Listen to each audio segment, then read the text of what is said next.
So we're suggesting that just to clarify that practice, to codify it, we're suggesting that the rules actually just simply say that subject to the conditions of a notice being read, as Philip mentioned, once a motion is read in the House, any member may then object to the motion being proceeded with without notice, in which case the motion will not be put for decision, but will be considered a notice and processed in that way. So, ma'am, that's in short, that's item 1. As I said, it's quite straightforward. I think quite technical. We're just sort of trying to facilitate the procedures around motions without notice. Ma'am, I don't know if Mr. Castle would like to say anything. Thanks. You may proceed, Perrin. To the next item. Yes. Okay, thanks, Chair. So in March 2024, the Rules Committee discussed a report by the Subcommittee on the physical removal of members, which related to an incident on the 21st of February 2024, where several members... Chair. Sorry. Can we deal with them one by one? Like we know we are done with this. Let's take the 3 by Perrin. First. Yes. Oh, Yes. So the agenda is not okay. Let's take the 3 by Perrin, then we discuss them. We move to the next one. Thanks. Thanks, Chair. So as Mr. Castle said, I'll be presenting items 1, 2, and 3. And then, as the Chair said, maybe we could stop there. The second item is about rules pertaining to closing of the doors during a division. So in March this year, the Rules Committee discussed a report by the Subcommittee on the physical removal of members, where several members of the House, I think this happened in the City Hall, were physically removed from the chamber during a division. So members will know that when a division starts, the doors are barred and members cannot enter and exit the chamber. So the question arose, well, what happens then if there's disorder and the presiding officer is required to remove members during that process? So that's why the Rules Committee at the time suggested or decided that the rules should be clarified in that respect. So we're proposing a rule amendment to Rule 112. The reason it says 2 is because it's part of a subdivision of Rule 112 that says when the doors have been barred, no member may enter or leave the chamber until the result of the division has been declared. So that's the current rule. Now we're adding there under underlined text, except in the event the presiding officer has ordered, and then a member to leave the chamber in terms of the rules, or for any other reason to ensure the safety of a member. So sub A would be in the case that members are physically removed. B is in the event there's some emergency, perhaps, and the member has to leave, maybe for health reasons. Now, sub 3 is also important because it says there, in the event a member has voted, but is ordered to leave the chamber in terms of this rule that I've just quoted, before the result of the division has been declared, their vote shall be counted. Now, the reason for that is, if you can imagine a secret ballot where members have to cast their vote physically, and it's quite a long process. Each member is called to the table or to the platform, cast their vote, and then they go and sit again. So let's, for argument's sake, this is just an example. Let's say you've got 350 members who have come up and voted, and there's still 50 members that must do that. And it's 20 minutes, or let's say an hour or two have since elapsed. And then there's disruption for whatever reason. So the voting process is interrupted. The idea then is that those members who, let's say, are causing the disruption for whatever other reason can then be removed from the chamber, but their vote will count. So in other words, you don't have to restart the entire voting process, because otherwise you could potentially, I mean, I think some parliaments talk about filibustering. You could frustrate the conclusion of a vote for a very extended period of time. So that is sort of, I think, the most obvious example. And in that case, we're saying that if a member is removed, their vote shall be, if they have voted, their vote shall be counted. Obviously, if they haven't voted, then that vote is not counted. So in the case of a secret ballot, if your name hasn't been called from the podium yet, and you haven't voted, and yet you're disrupting the House, for example, you will be removed and your name will be scratched out. In other words, you would be, I guess, could be considered absent effectively. So, ma'am, the third item I'm presenting is to do with the Section 89 panel. Now that's the panel that, so maybe I should just take a step back. So the Assembly has adopted rules to govern the application of Section 89 of the Constitution, which concerns the removal of the president, the impeachment of the president.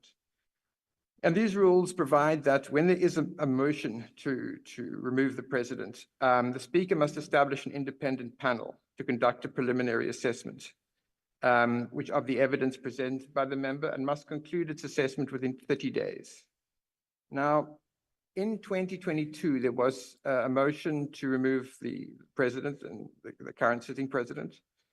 And at the time, in terms of the rules, the Speaker established a panel, which now, because of the nature of the matter and the amount of evidence that was associated with it, the panel requested that the 30-day period be extended to allow it to conduct its assessment. Now, members may also recall that this happened in the case of the Section 194 panel as well, the panel that looked into the public protector at the time. And so the same issue applied, that panel also requested an extension. Now, because the rules don't provide for that, the Speaker for both of these matters used Rule 6, which provides that the Speaker may give a ruling or frame a rule in respect of any eventuality for which the rules and orders of the House do not provide. So at the time, the Speaker then framed a rule, which then you'll see at the bottom of page 2, allowed the panel on good cause shown to request that the 30-day time period stipulated in the said rule be extended, but may not exceed 90 days from the date of the appointment of the panel. And then it says, in the event that a panel requests a further extension beyond this period, as contemplated in the rules, the Assembly may on good cause shown determine such an extended period. So the first application would be to the Speaker, and if that time, the requested time is longer than 90 days, it would then have to go to the House for ratification. So the Speaker framed this rule, but at now in terms of Rule 6, which I've mentioned, when the Speaker frames a rule, that rule has to be, it stays in force until the Rules Committee has decided thereon. So in the case of the 194 panel, the Chapter 9 institutions, the Rules Committee met at the time and affirmed that rule, and now it forms part of the rule book. In the case of Section 89 panels, however, that's a rule that the Speaker set down was not confirmed by the Rules Committee. And this was I think in 2022, as I mentioned. Now, obviously, that happened in the previous Parliament. So what we're suggesting now is that, just to clarify, instead, we are now proposing that the rules, in fact, be amended to provide for the same regime that applies to Section 194 procedures. As I mentioned, that the panel can request an extension of time. So that's the rule we are now suggesting. Thanks, ma'am. If I can stop there. Again, sorry, if Mr. Kasa would like to say anything. Thanks. Thank you very much, Karen, for the presentation on the 3 items. Honorable members, it's our time now for deliberations on these 3 items. The motions without notice, closing of doors during a division, and the extension of time for the Section 89 panel. Honorable Manye, Honorable Ndlozi, Honorable Ghana, in that order for now. Thank you, Chair. Chair, on page 1, where we talk about Roman figure 4, at least 5 parties, including majority, and the second largest, have notified the secretary, all of that. I don't know when this was put together, whether there was any consideration of the current dispensation that we have, where it's actually very difficult now to differentiate between the largest party and the second largest party, given the context of the so-called GNU, that I don't know what this was meant to do, first and second, that I suspect the reason it was like this is because in the old, in the sixth administration, as an example, this would have made sense. But in this current administration, I think it's problematic. Maybe we need to reflect on this, that maybe what is the substance? What is it? What is this thing we're trying to cure here? Because you also have in the executive, they've got all kinds of arrangements to work together. They have clearing houses. So they come here with a caucus position on a whole range of issues. Okay, Honorable Chair, Manyi, can you please pause? Switch off your mic, please. Thank you. Honorable. Matla- Chair, respectfully, if political parties don't do handover, it's not our problem. We have dealt with these issues to an extent where they went to the Rules Committee and adopted in the National Assembly, where we ventilated on what substance is there. What does it mean for us to frame things like that? Now, if a chief whip of a political party has been changed and another chief whip wants to take us back, it's unfair to us. It has been adopted in the National Assembly. We can't go back. Thanks. Honorable Manyi, indeed, we dealt with the issues. So you can't make mistakes. Come again? You can't make mistakes. Honorable Manyi, I think what we need to do is that let's appreciate that there is work that has been done with regard to this.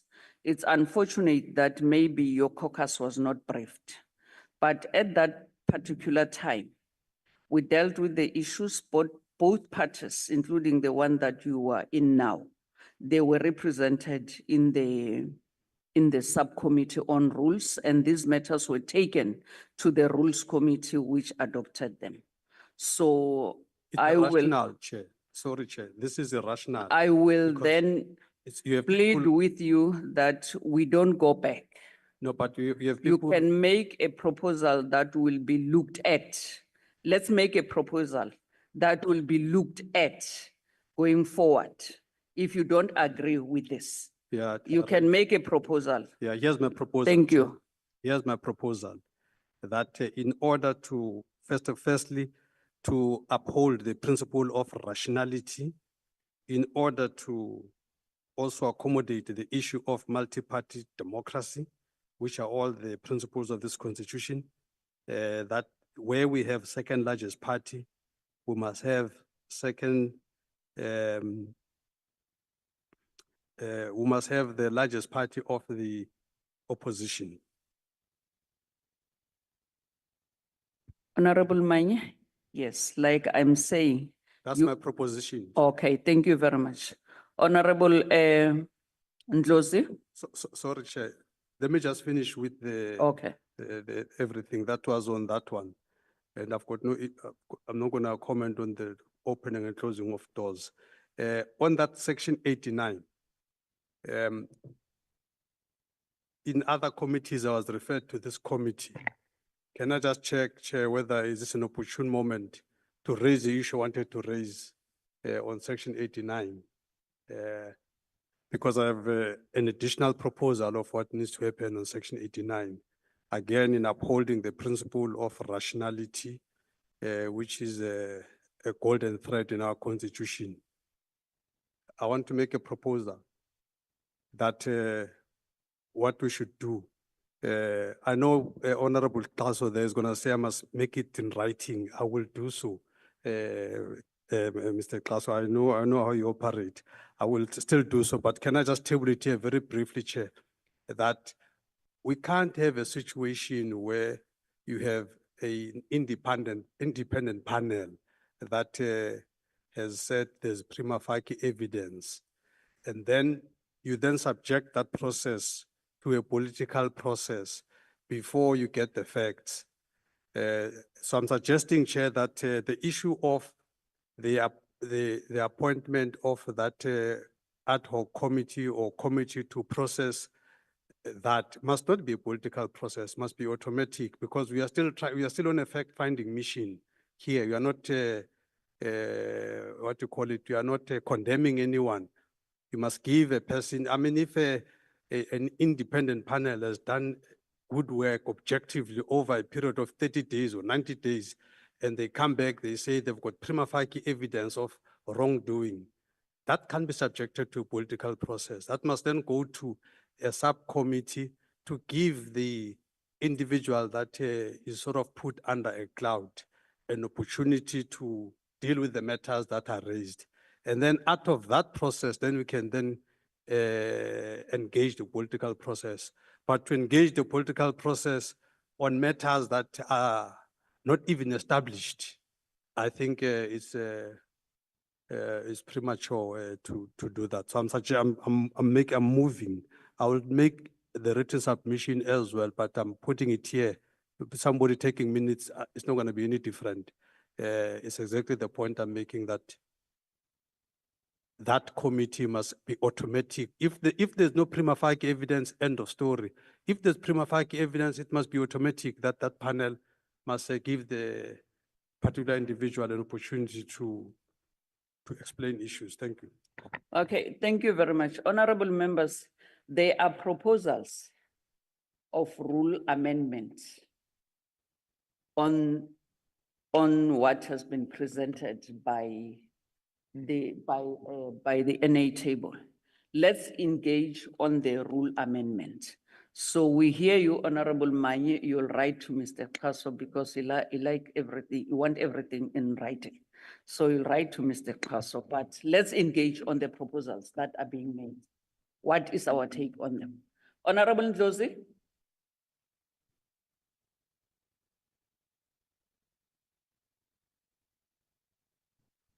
Thanks, Chair. So let's start with the motions without notice phrasing. It seems to me the original idea, and Karen can confirm this, but in the old rule, the rule that we are amending, a motion without notice must have the prospect of being adopted, or it must have the prospect of a decision. That is a numbers game by and large. So we don't need to use these phrases. We can be direct about it. Because the rule before this 9th edition, if you recall, you would have to oppose it in the House itself. There was no prior mechanism. Then we introduced this prior mechanism by 10 o'clock, and then if the parties say no, blah, blah, blah. But in that mechanism, what you are really doing is testing the a priori. It's bad, but it's okay. I mean, we did that even then. We totally disagree. But you are trying to have a numbers game. So you're testing whether the motion will have the prospect of a decision. So I would say be direct that parties representing, at least don't make the rule for now. You might have parliament that is hung by 10% across the board. You might have parliament that is hung by a different number than what we have now. So parties, I would say, if that is the case, if we agree about that, then we say parties representing 50 majority or 50% of the National Assembly. So either we use, on the condition we have fixed, we did, I think we did, we agreed what majority means in the definitions. So actually we can use majority. Parties representing a majority. So if it's 5 parties, but they don't constitute a majority, it's unfair. So you might have 5 parties, together they constitute 5% because they have 1% each. And then the motion falls apart because then you're not achieving the objective of testing its prospect. So here you are being too verbose. At least 5 parties, including the largest and the second largest, just to arrive at a thing that says parties representing the majority of the National Assembly. So I would say phrase it like that. That is my my proposal. Otherwise, the section 89 panel new proposal, it's actually very fine for that extension to be granted. We are fine with that, including those things of removing members of parliament. Must state our objection there. They are wrong, those things of removing members of parliament. I can't remember. And then the last one is the content of section 89. It's not part of what is referred to us. So we're a subcommittee. We don't actually deal with matters that don't come from the rules committee. So where the proposal should go is to the rules committee as to whether we are still going to canvass the amendment of the rule itself. It will be repeating because this proposal was suppressed by the ANC in the last term. And then 2, the DA was with us. I don't know now. This DA of yours, now they may be on the other side. But I agree 100% with Honorable Mani. Fortunately, it's in the Constitutional Court. The Constitutional Court will, I think in that ruling, come back with the fact that part of what is not rational is saying that somebody has a prima facie case to answer and then say people must vote whether he must answer that or not. This is travesty of justice. Thank you. Thank you very much, Honorable Ndlozi. Honorable Ghana. Thanks very much. So in terms of, let me start at the end. I think the intention of the section 89, it's a question of a time frame. Not so much what will have happened with a particular case.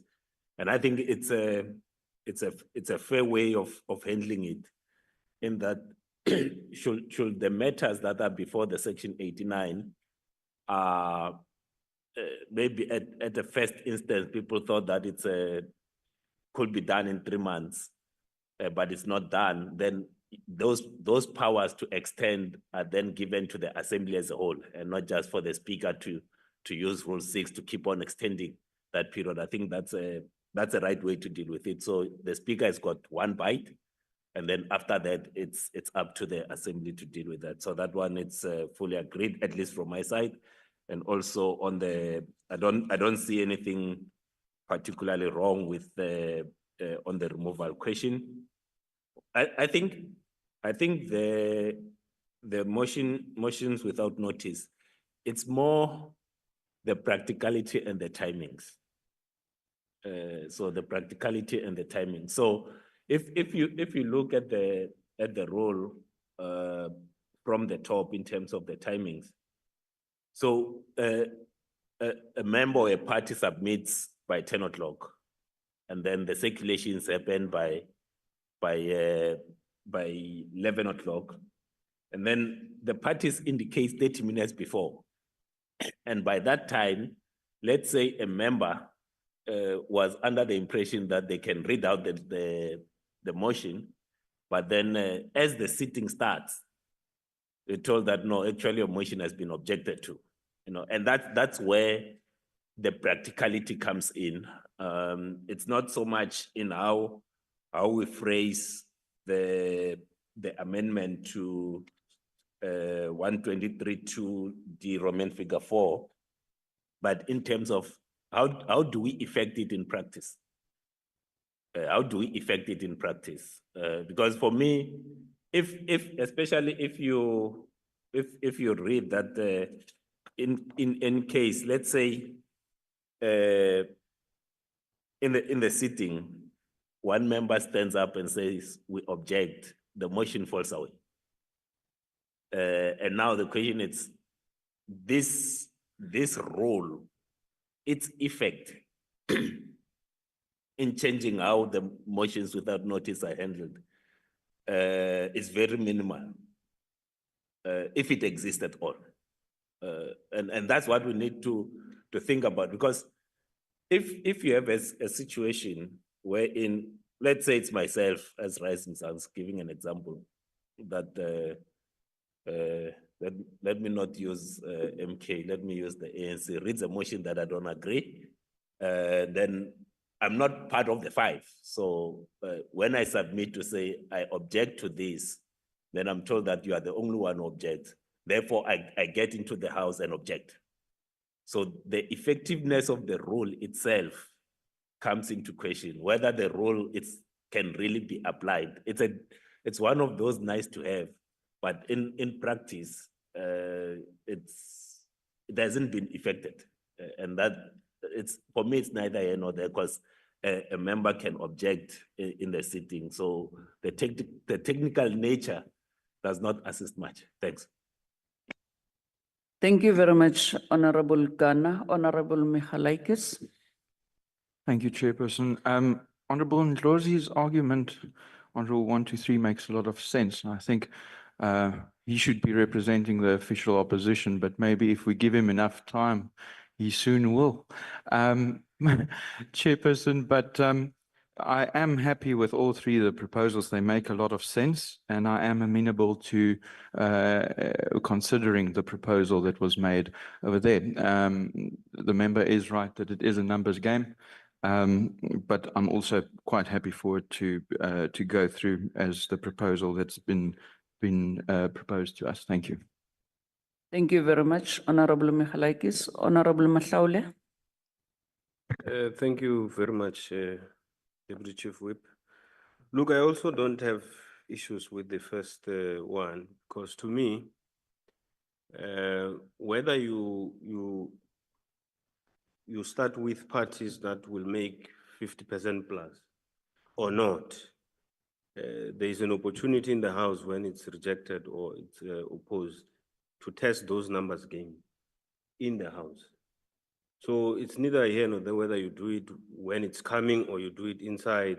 To me, it doesn't matter. So I agree with the proposal as it is in the proposal by parliamentary staff.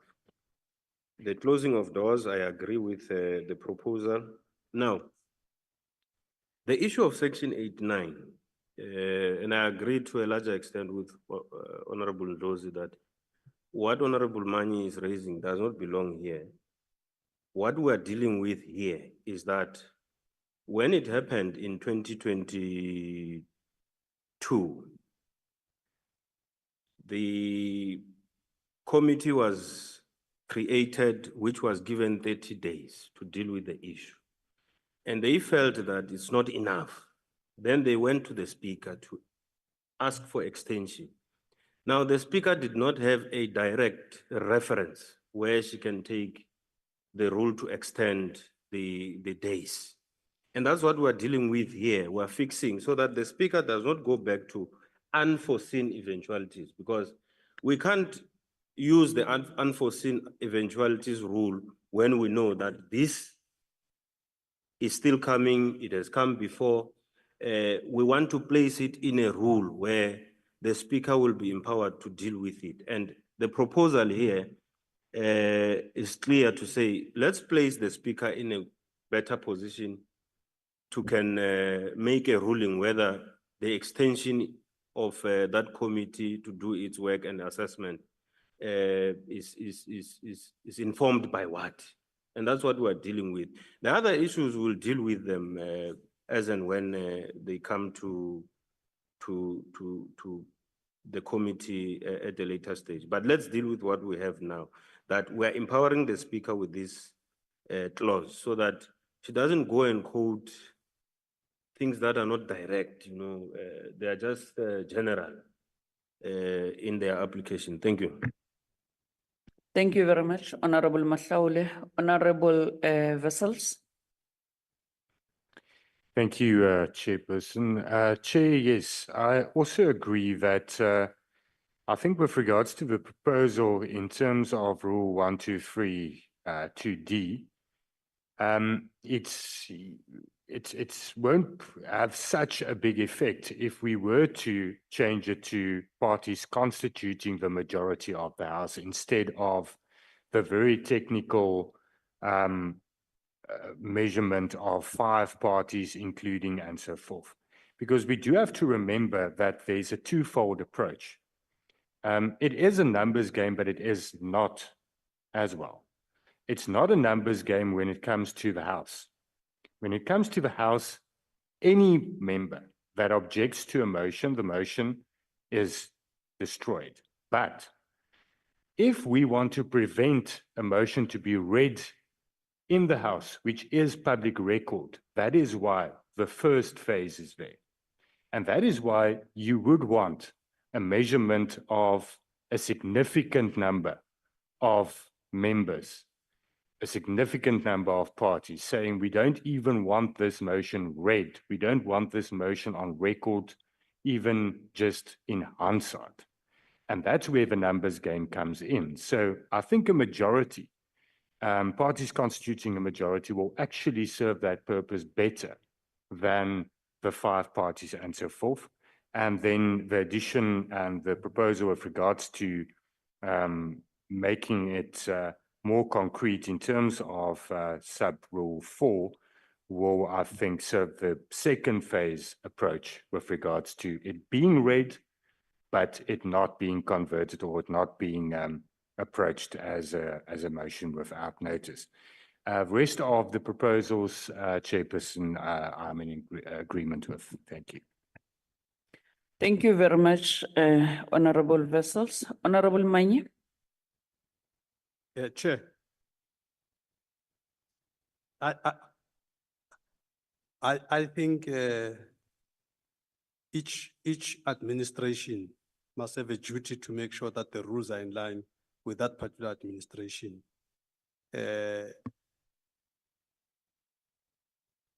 With this administration where we have the coalition situation, it means everything is predetermined because the coalition has got its own rules where they meet outside and agree that we never agree or disagree on this and that.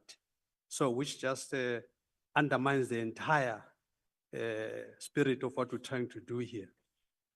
Unless we come up with a position, Chair, that says everything that happens in the executive and all the alliances, coalitions they have there are not applicable in Parliament. Because when you say majority, it's clear that the coalition will always have its say. So, and yet if it was not, so I'm saying with the administration that we have now, which is going to last for the next 5 years, we need to make sure that the rules talk to that. And what we are agreeing with now is that if it's not what the coalition wants, then forget it, it's not going to happen. This is what we're saying now. So I have a problem with that, Chair, because it means then the coalition might as well do it as they please. This is what we're saying. Thank you very much. I want us to step off these items. Honorable Mahlaule, then I'll go to Peran and Mr. Person. Thank you. Well, it becomes very difficult to assist, even if we were to agree with the view raised, to assist in accommodating because there's no coalition. And if we were to use that word, it means we won't be able to make rules for this 7th administration. So we can't even start to help, even if we wanted to. Thank you, Chair. Thank you, members. No, so I think there's broad agreement on the closing of doors during a division in the Section 89 panel with, of course, the fact that that there will be a further submission on the Section 89 procedures. I think when it comes to motion without notice, Dr. Nglozi is right. When we were looking at this, it was effectively a numbers game, and I think it was also mentioned. So the one question is, what is in fact the purpose of the rule? If the purpose is to ensure that, say, a motion that is, for argument's sake, say deeply offensive for whatever reason, and then the majority of the parties that constitute a majority then say, no, we object, and therefore the motion can't be read as into Hansard when it's moved. So the one possibility is in fact, and maybe we shouldn't do this now, but in fact, assess what is the actual purpose of this rule and whether that is achieving its intended purpose. But maybe we could also put options to the Rules Committee. The one perhaps as it stands now. The other possibility is talking about the parties constituting 50%. So we could have those two options. Thanks. Thank you very much, Perrin. Mr. Klaas. I agree, ma'am, that maybe we should go with the options. Otherwise, we're happy to redraft the rule if the 50% plus one is the agreed approach. Thank you very much. Honorable members, please note that in this subcommittee, we don't take decisions. Decisions will be taken by the Rules Committee. So that is why these other options that the table is referring to will be presented in that particular Rules Committee meeting. I don't think we are far away from each other. It's only that we tie up here and there. Then, honorable members, there is an agreement on these other matters with regard to the proposed rules.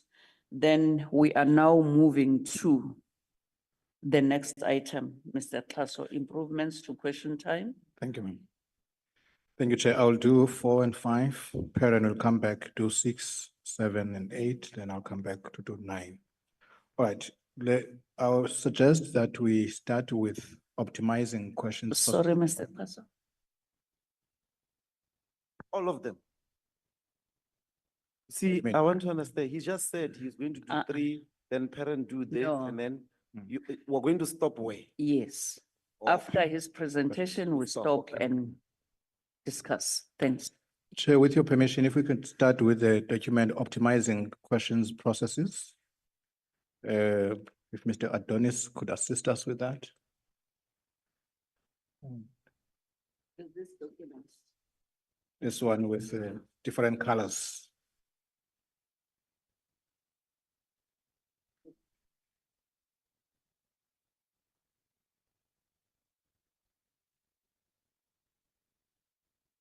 Yeah, all right. I guess I could start. Chair, I think maybe let's start with the introduction. Here, what we're trying to propose is that we use the time that we set aside for questions better. Currently, you have a maximum of 28 parliamentary questions on the question paper. This applies to 4 of the clusters. I think the smallest cluster would have about 21, I'm not mistaken. And we have 3 hours allocated to question time. But in reality, you don't even reach 50% of those questions on a question day. You get to 11 questions.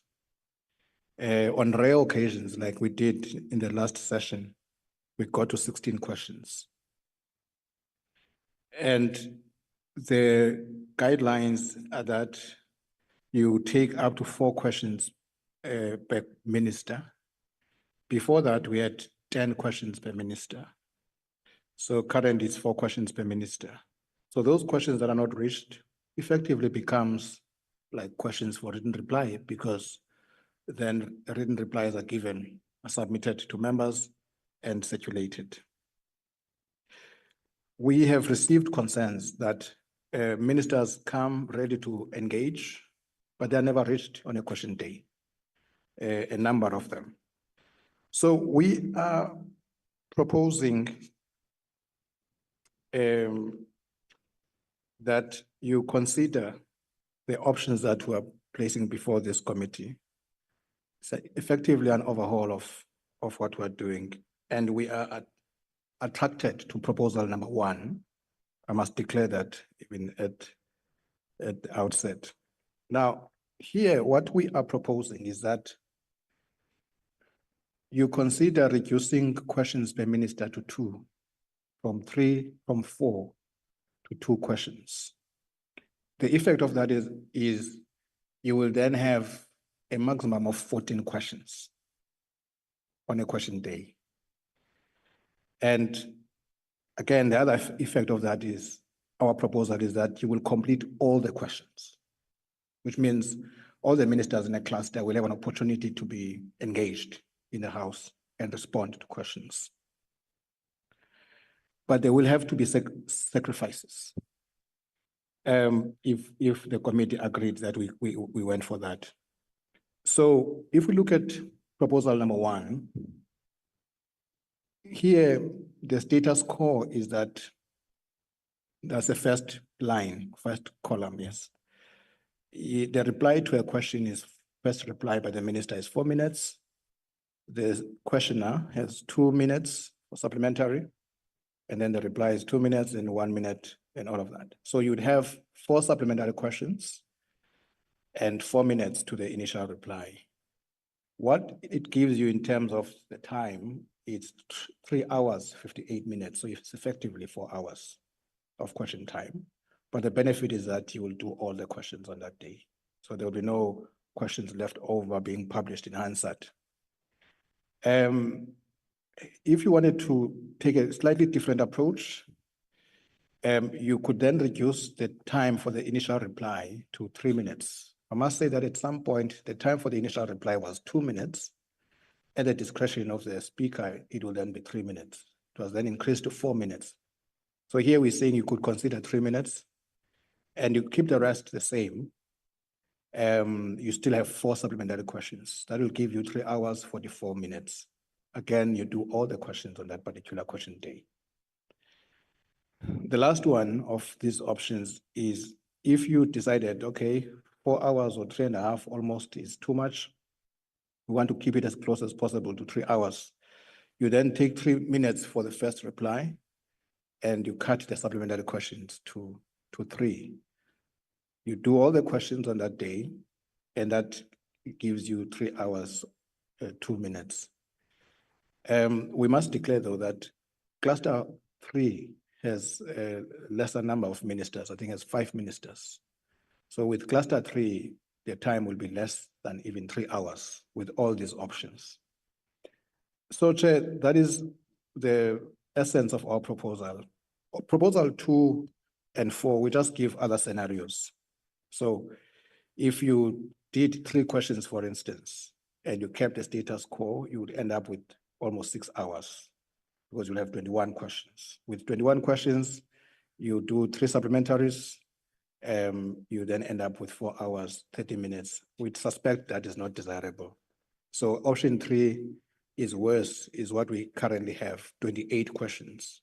And you wanted to do all the 28 questions, it will give you about 8 hours to go through question time. So that is a proposal that we're making on questions for your consideration.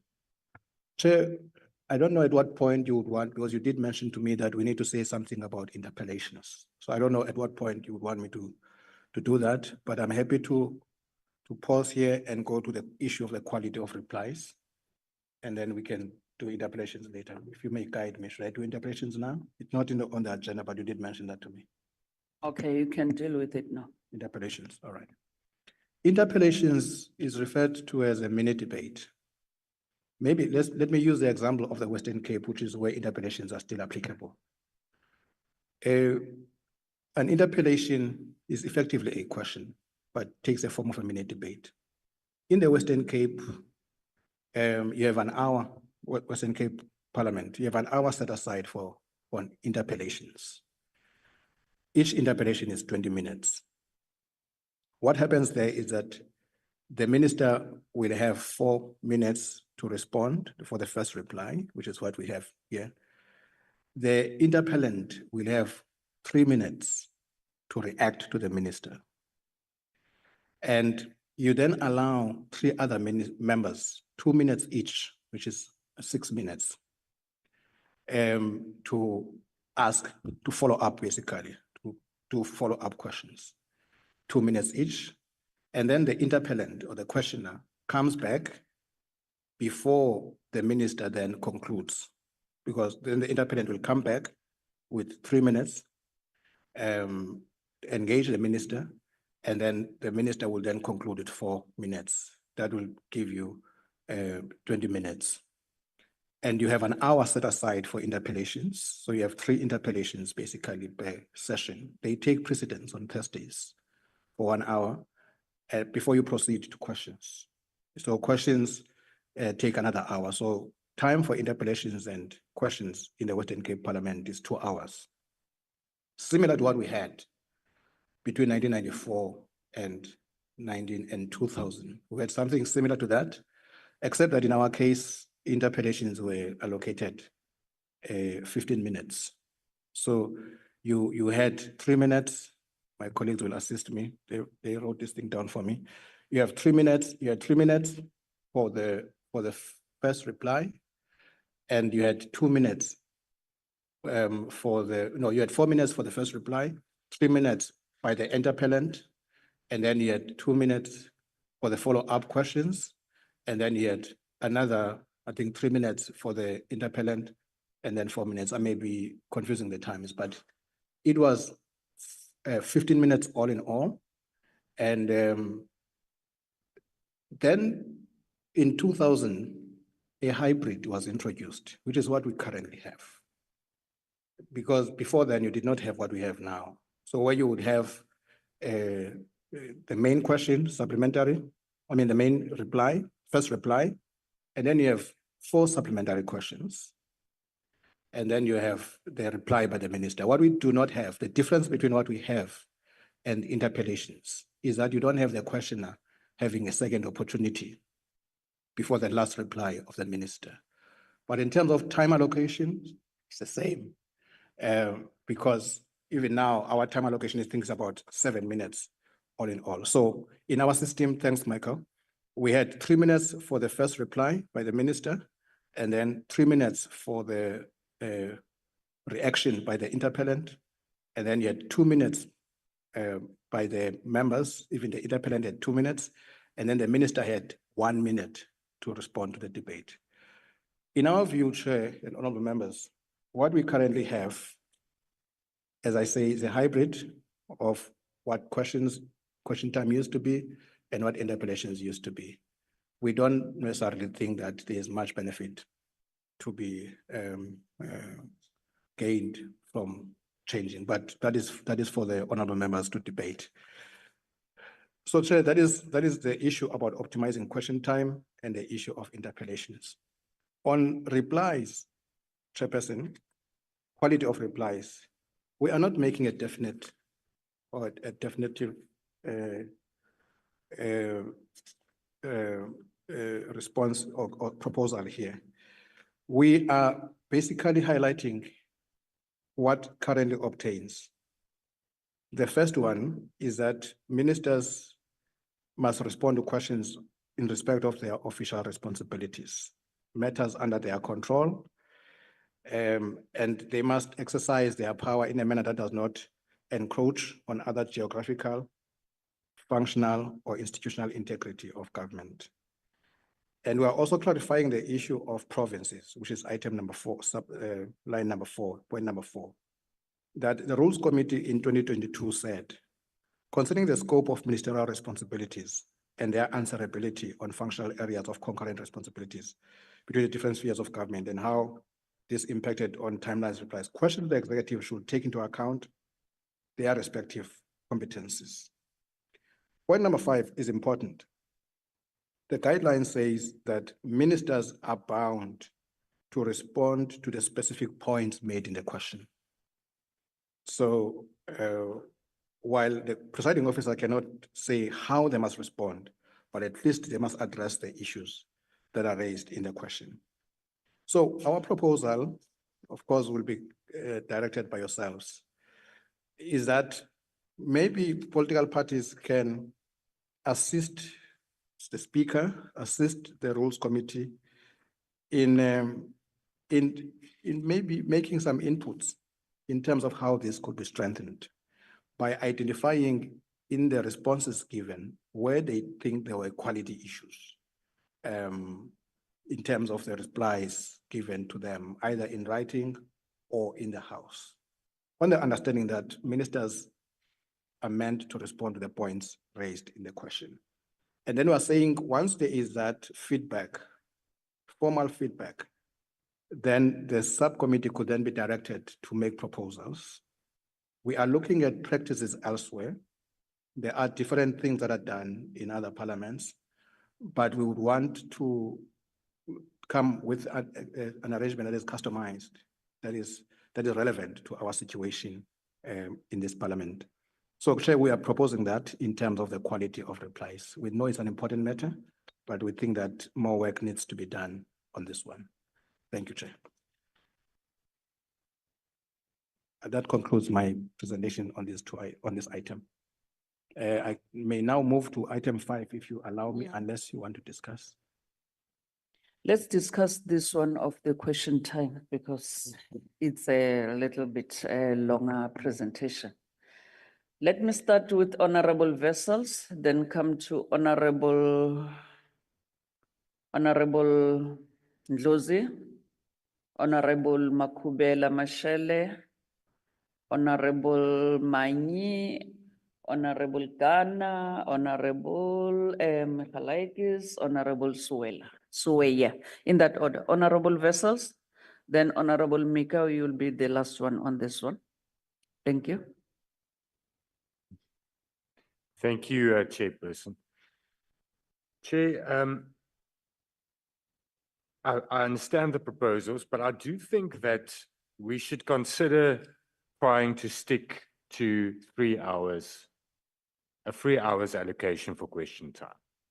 It is true that currently we don't get through a lot of questions, but I think one of the biggest problems currently is the fact that the sequence of questions, the way that it appears on the question paper is problematic.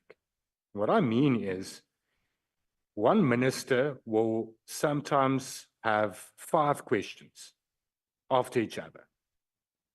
And then the next minister is only question 6. And then it happens in a session, a question session, that only 2 members of the executive or 3 members of the executive got to answer questions.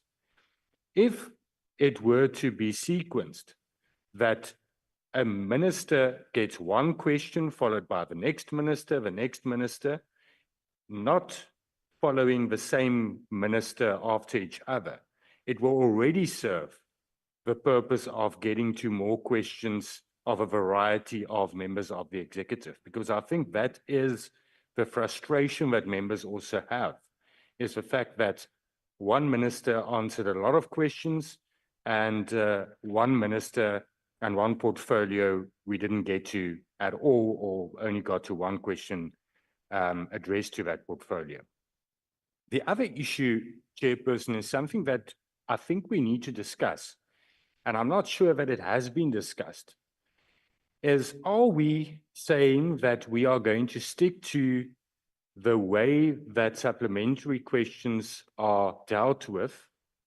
That was an interim arrangement due to the hybrid or the virtual nature of our sittings in COVID and then with the fire? Or are we at a stage going to go back to how questions worked before COVID, where you had a question paper, you got to a house, a question was asked, and then there was opportunity for supplementary questions, but it wasn't predetermined. Members pressed the button. And in the sequence of how fast you pushed your button, you were recognized. That was nearer to interpolations.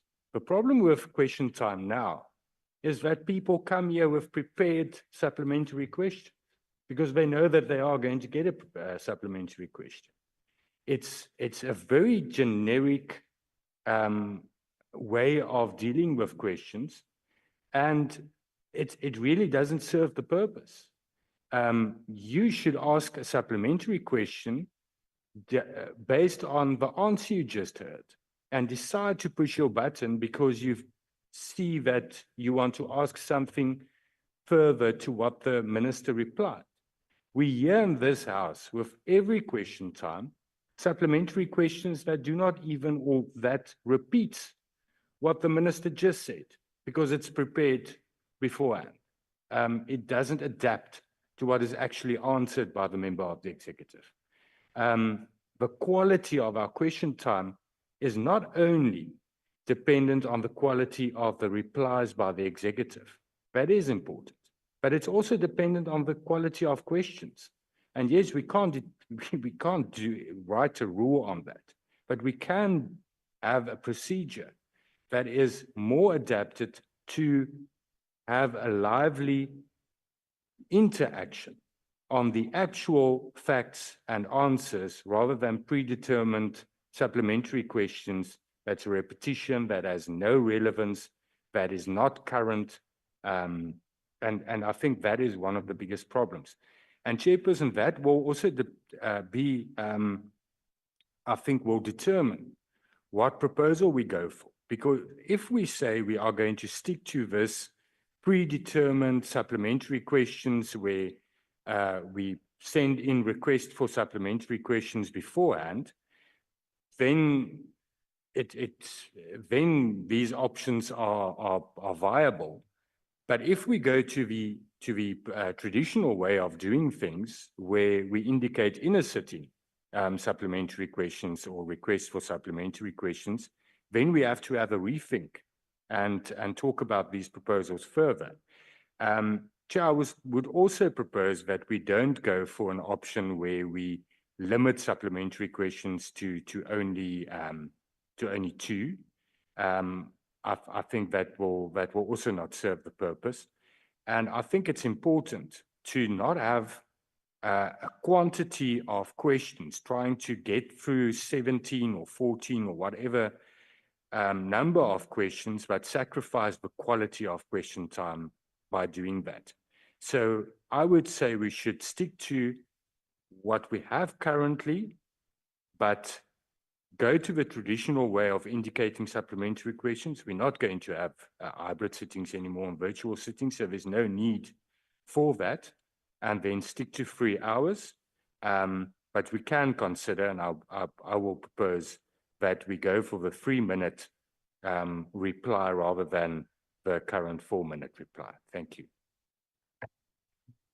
So you don't have a bite on the interpellations. You are okay. You are okay. You want me to start on that? I'll leave that to other colleagues, but I do think we should further engage on that issue. I hear what Mr. Kasa is saying, but I think there is a purpose for snap debates, maybe in a bit of another form, but it should be more about policy issues than on current factual statistical questions. A question session is on certain current events. How much did you spend on this? What is the situation with this? Where a snap debate in the form of an interpellation should be more of a policy stance and the reasons for that policy stance that the executive answer on. And I think we do have a need for the broader public to hear the engagements on policy issues and that snap debates on how policies relate to current events in the country. I agree with you that we need further discussion on that one. We can package it. Honorable Ndlozi? Thanks, Chair. Yeah, I'm gonna start with the easy one. This proposal on the assessment of the quality of the question still outlines a process that is too long. and meaning you are not achieving the objective. We need a situation where the speaker makes a ruling that, and then, you know, all we do is give the scope or the criterion that allows in as minimum a way as possible for an immediate determination of the quality of the answer. And in my view, we need an on-spot that, Minister, you are not answering the question.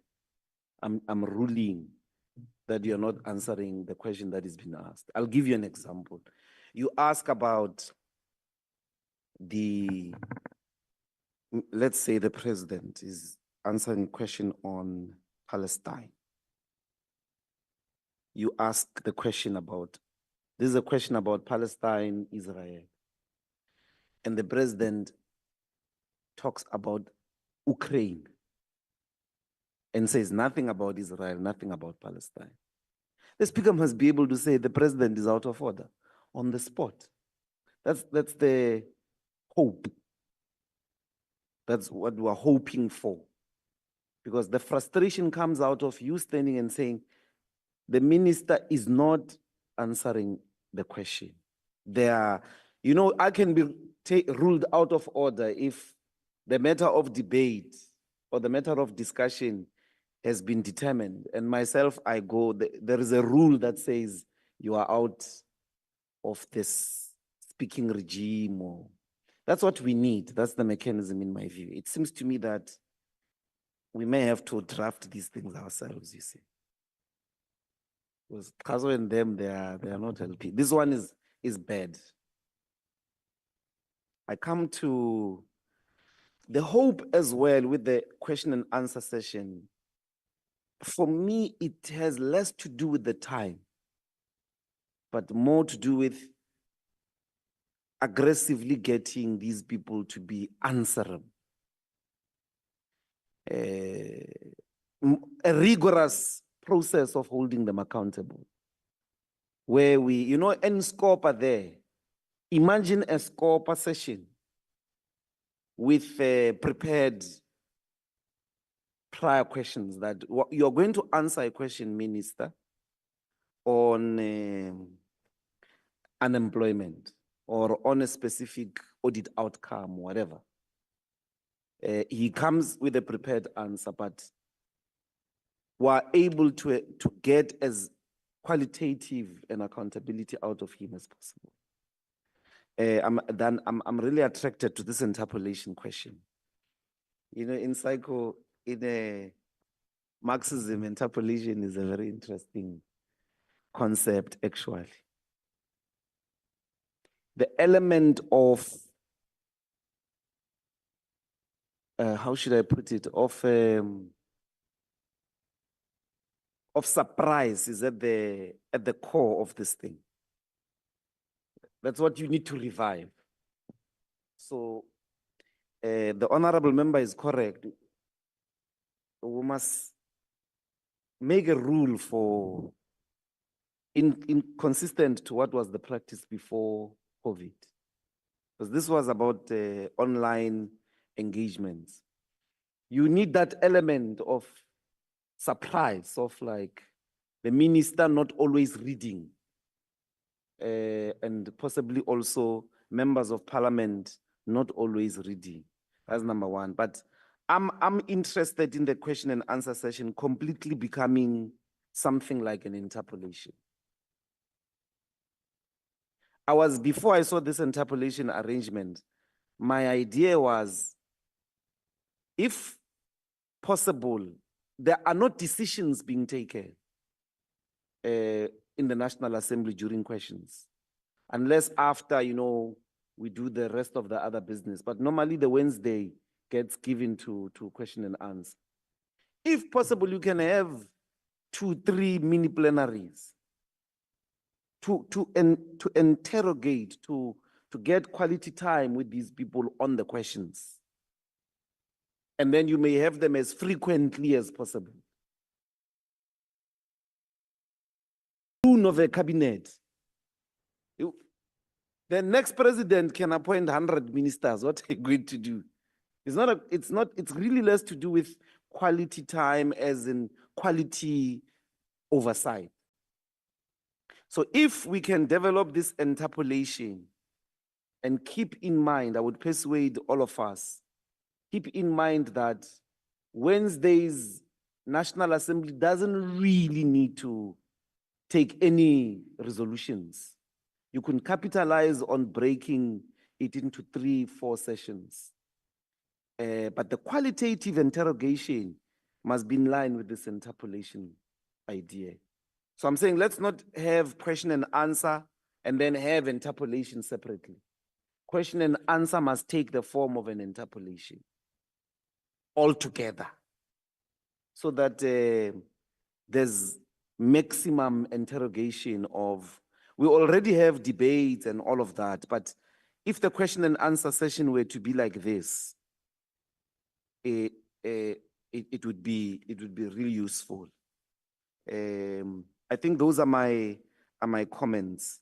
I completely disagree with the proposal on the document called Quality of Executive Replies to Parliamentary Questions. I wonder if we could extend this to written replies as well.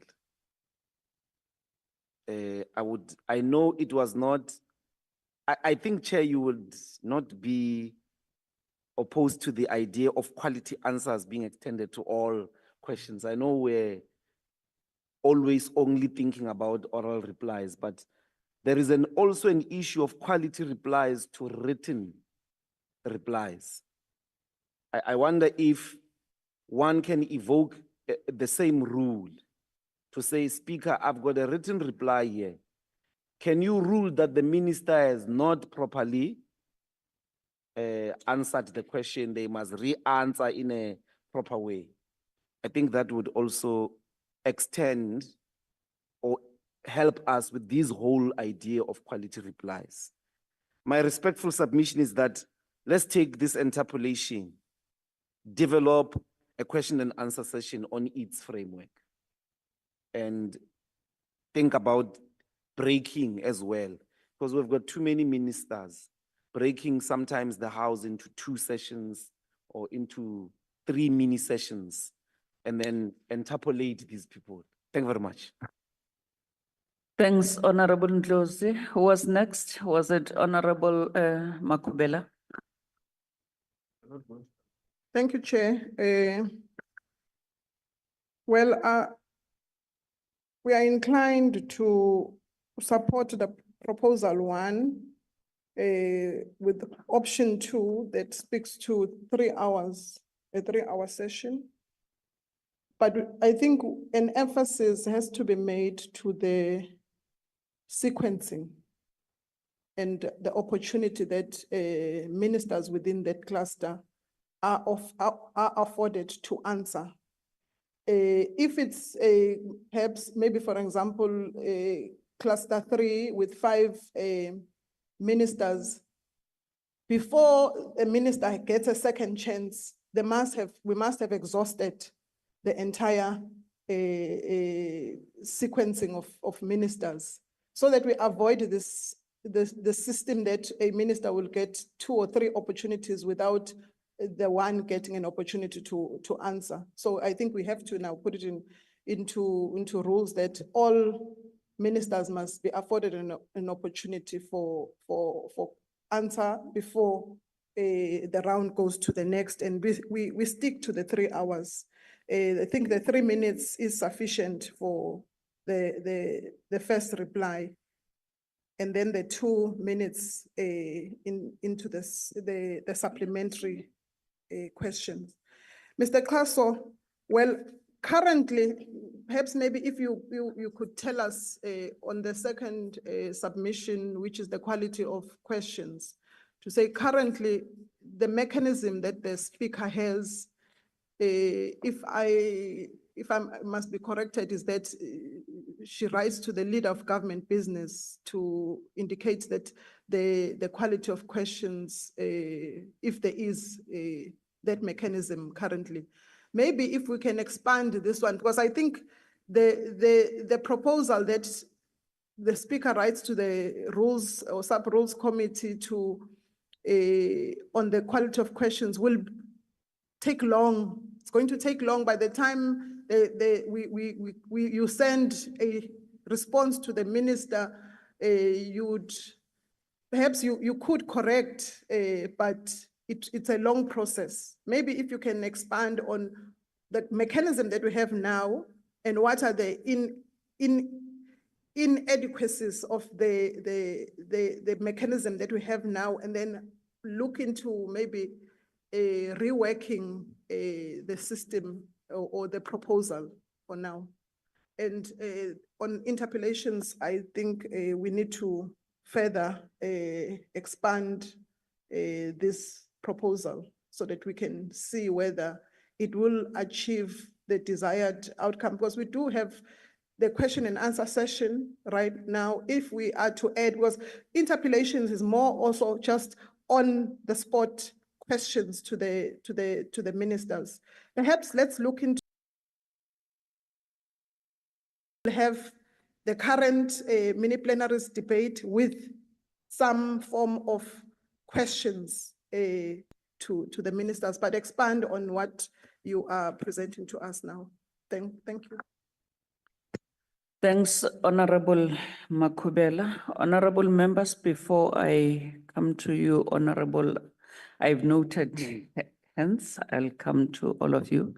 Honorable members, before I come to you, Honorable Manye, lunch is ready outside. You can grab something to eat and come back to the meeting. It will be a working lunch. Thank you very much. Honorable Manye, you may proceed. Thank you, Chair. Yeah, Chair. I get worried when Parliament acts in a manner that gives an impression that Parliament is conflicted, that Parliament is more worried about creating comforts for the executive more than Parliament taking a posture of holding the executive accountable. If you look, for instance, on the issue of the quality of replies, you have a speaker, or beg your pardon, you have a chairperson of session sitting there and is interrogating the quality of a supplementary question, and is very quick to point out that this supplementary question is not originating from the original question. So therefore, the speaker, or rather the chair of the session, does a quality assessment of the supplementary question. But the same rigor doesn't get applied on the answers. Executive, they just respond, they don't answer, they respond to questions. I mean, at one point you have a member of the executive in the finance division that is being asked something about rates, and the member says, that's not in my portfolio. When this thing falls flat bang, it's a finance issue. And then the House Chair lets an executive get away with this. So I'm saying, Chair, I support the view that says the chairperson of the session must apply the same rigor that is applied to say a member that question, and then you actually even influence the executive, and then you say to the executive, you may choose to reply or not reply because it's not the original question. And then you are at the mercy of the executive. If you are Kwarube answers everything, but if you are others, then the others, they decide, no, it's not. And then that opportunity has come and gone. So I think it's a problem, and I think we need to have chairpersons of sessions that interrogate the answers that we're looking for. Answers, not just some response to tick a box. That's the first thing. And then on the issue of the amount of time that we're dealing with there, Chairperson, again, I think I just don't know. It's almost like this Parliament is permanently rushed everything here is just rushed. We are always pressed for time. I don't know why are we even here, but we just have a syndrome of being late in this place. I mean, sometimes even if a person is finishing a thought, somebody just sitting there, your time is up. I mean, 2 more seconds, just for a person to conclude the thought, but you've got a person there, a mechanical person that says your time is up. You know, it just doesn't make sense to me, Chairperson. So now we're complaining about 3 hours. I think I don't see anything wrong with extending that 3 hours to 6 hours. What's wrong with that? Let's finish at 9 at night, because also, even if you ask questions for written reply, it's like pulling teeth to get those replies from this executive. So when we have them here, they must stay and deal with the questions. So this whole notion of rushing at 6 o'clock, I just don't know what the science behind that, Chairperson. So I'm of the view that we can do a combination of the replies must not be more than 3 minutes, because if you know the answer, it should not take you more than 3 minutes to reply, unless you're busy waffling. So 3 minutes should be fine. So it's 3 minutes for the answer, and we should look at extending the time. And there's nothing scientific about 3 hours, make it 6. Then we can deal with the 28 questions. And then, Chairperson, on that principle, which I agree with, the principle of different ministers as you spread them across, that principle must apply also to the people that are asking the questions, supplementary questions, for instance, where you find that certain parties are just waiting their turn right at the bottom. And when other parties are busy repeating themselves higher up in the question paper. So I'm suggesting that, firstly, I support the principle of 1 question per minister to reply to, not to ask, to reply to out of 4. You answer you answer your first bit, your next bit, maybe you'll get after other ministers have responded to their questions and so on. But I'm suggesting that same principle must apply to parties as well, so that you don't have 2 or 3 parties or 1 party that is just dominating the stage. And by the time others must come in, the time is gone. Thank you. Thank you very much, honorable members. I want to suggest that there are suggestions. Yes, I'm coming to you, honorable members. There are suggestions that are put forward by the NA table. So if we don't agree with those, other than putting this back to the presiding officers or the speaker, can we propose another mechanism that we think would work? Because sometimes you cannot pick up everything that someone is saying at that particular time. It will require you to go back and listen to Hansard, then if we can propose other mechanisms other than the 2 that we are suggesting, of the chairperson or the presiding officer telling the minister that you haven't responded well, and also what is being presented to us. Was it you, Honorable Michalaikis? Then you'll follow. Thank you, Chair. Chairperson, I don't think that extending the period for oral questions is necessarily going to make it more effective. We should look at mechanisms of making it more effective and more robust. And in that instance, I do support the proposal that was made earlier by Honourable Wessels. I think Honourable Ndlozi supported it as well.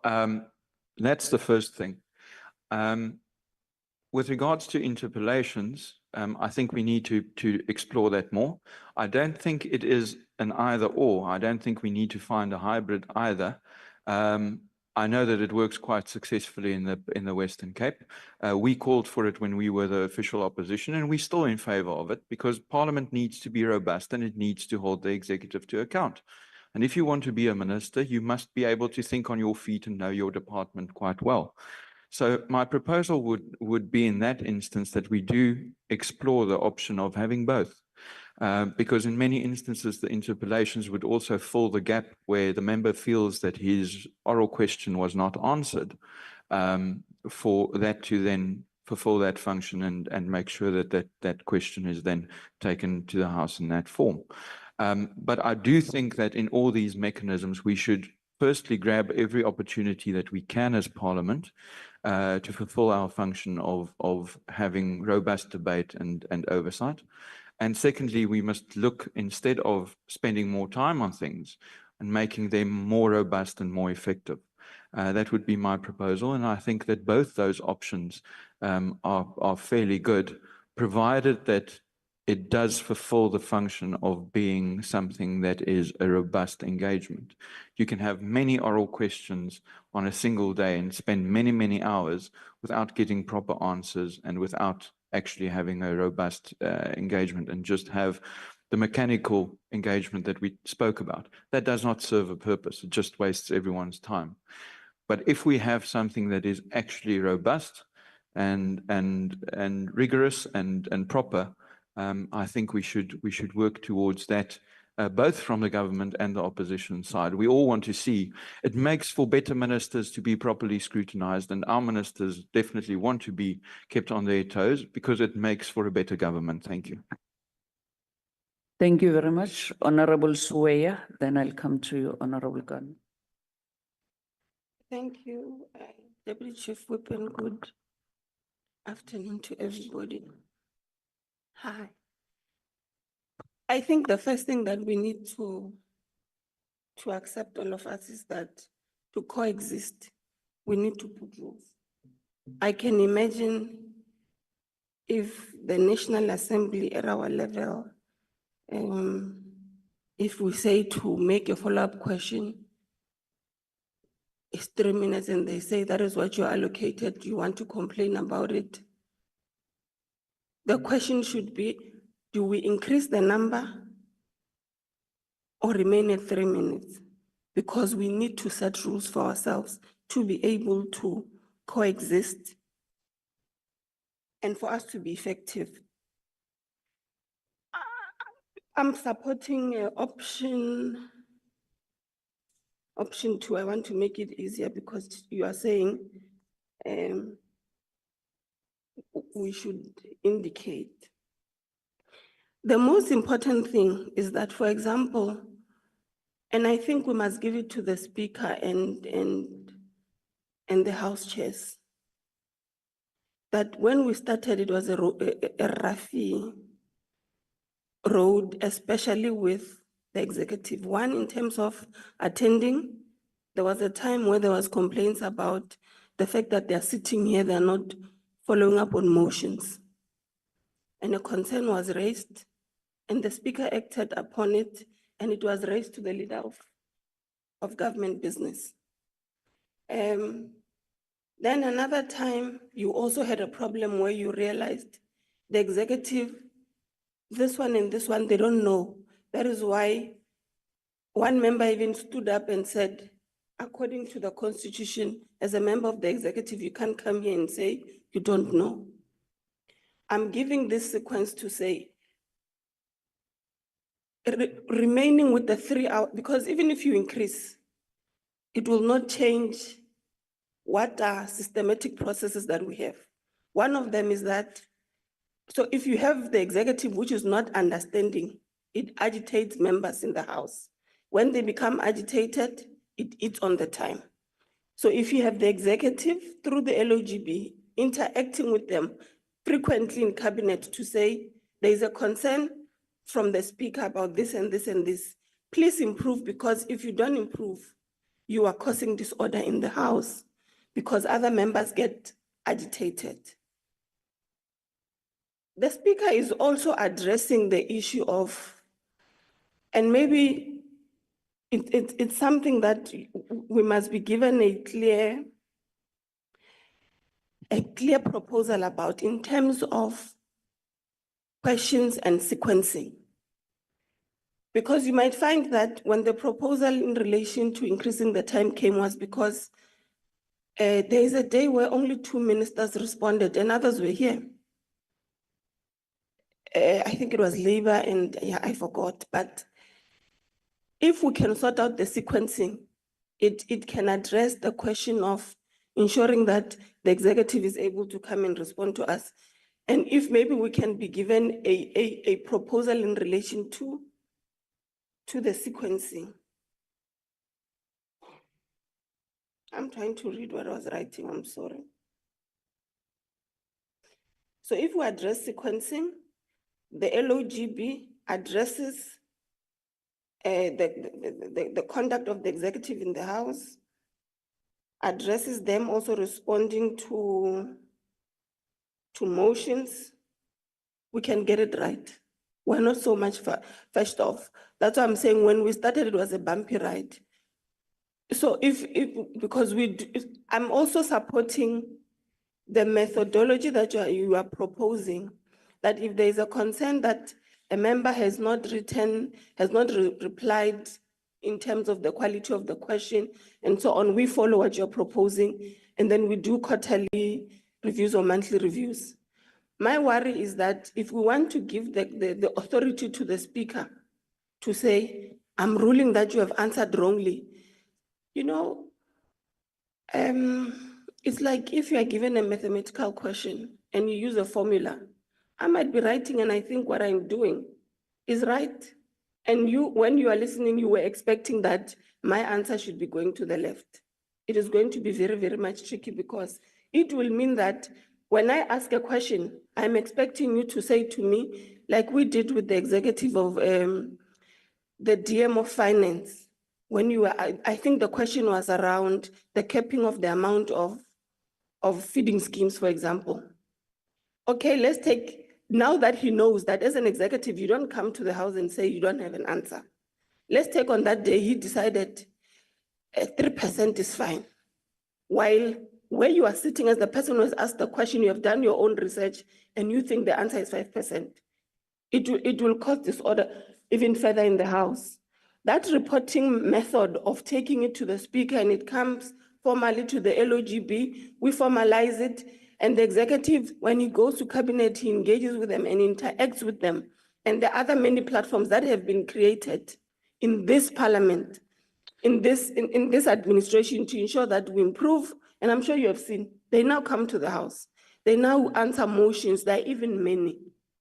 So there is improvement in that regard. Increasing, I don't think it will address, it's not a question of increasing the time. It's the many systems which we have in place. Thank you. Thank you very much, Honorable Ghana. Thanks very much. Let me start with the easier one. So agree in terms of the spread of questions. At the minimum, a minister in the cluster has to answer 2 questions at the minimum. Just have to at least move in that direction. Then in terms of the proposal, and sometimes we have to, if we look at the sessions that were not disrupted, Mr. Kaso, I mean, like when there were issues on the quality of responses and so forth. In this term, if we were to go and look at the number of questions that were answered on question days, there were 2 instances that would have gone to question 17. There were 2 instances. Most of the sessions we finished around question 15, 16. That's where we ended. And I think with the let's call it the questions, if we do the questions, then the answers come. What sometimes becomes the challenge, and which is up to us, and I'm going to make a couple of proposals in that respect. is that if we make speeches and not ask questions, then it creates the frustration in that you feel like the time that you have for a follow-up is not enough. But to ask a question, a minute is more than enough. But then if you make a speech, a minute is not enough. So maybe we can move to that discipline. I think we need to maintain the 4 supplementary questions. Limiting, let's say, if you go to proposal 1, option 2, and then you limit the number of supplementary questions. Effectively, given that the first supplementary goes to the person that asked the question, there are only, in effect, 2 supplementaries. Only 2 other members then give the supplementary. I think giving 4, it's or 1 + 3, it's as we have right now, that needs to be maintained. And I think 14 questions in 3 hours at a minimum, and still have that little. So I agree with 14 as a base, and agree in terms of keeping it at 3 hours, as Honorable Vessels was saying. But then work in a also, like what will have what I will call bonus questions. If we finish the 14, so all ministers have answered their 2 questions as a minimum, as is proposed here. And then you can have 3, because at the moment, let's be honest, even in what currently happens. What currently happens, even in terms of the supplementaries, when we get the speaker's determination in terms of the supplementary questions, it's up to question number 17. And I'm talking about the number of questions that are actually listed in the speaker's determination of supplementaries. So we are working around 17 questions as things stands. I've never seen us going. It's only, I think it might be today or next. It might be today wherein there are questions that were not answered in terms of written. They were not answered in time, that have been added, but otherwise it stays at 17. And I will say we can leave it up to 17, 14 + 3. So those 3, we know that those are bonus extra. If the time allows, we'll get to them. If the time doesn't allow, then they get to the written. So so there's the proposal in terms of returning to the fastest fingers.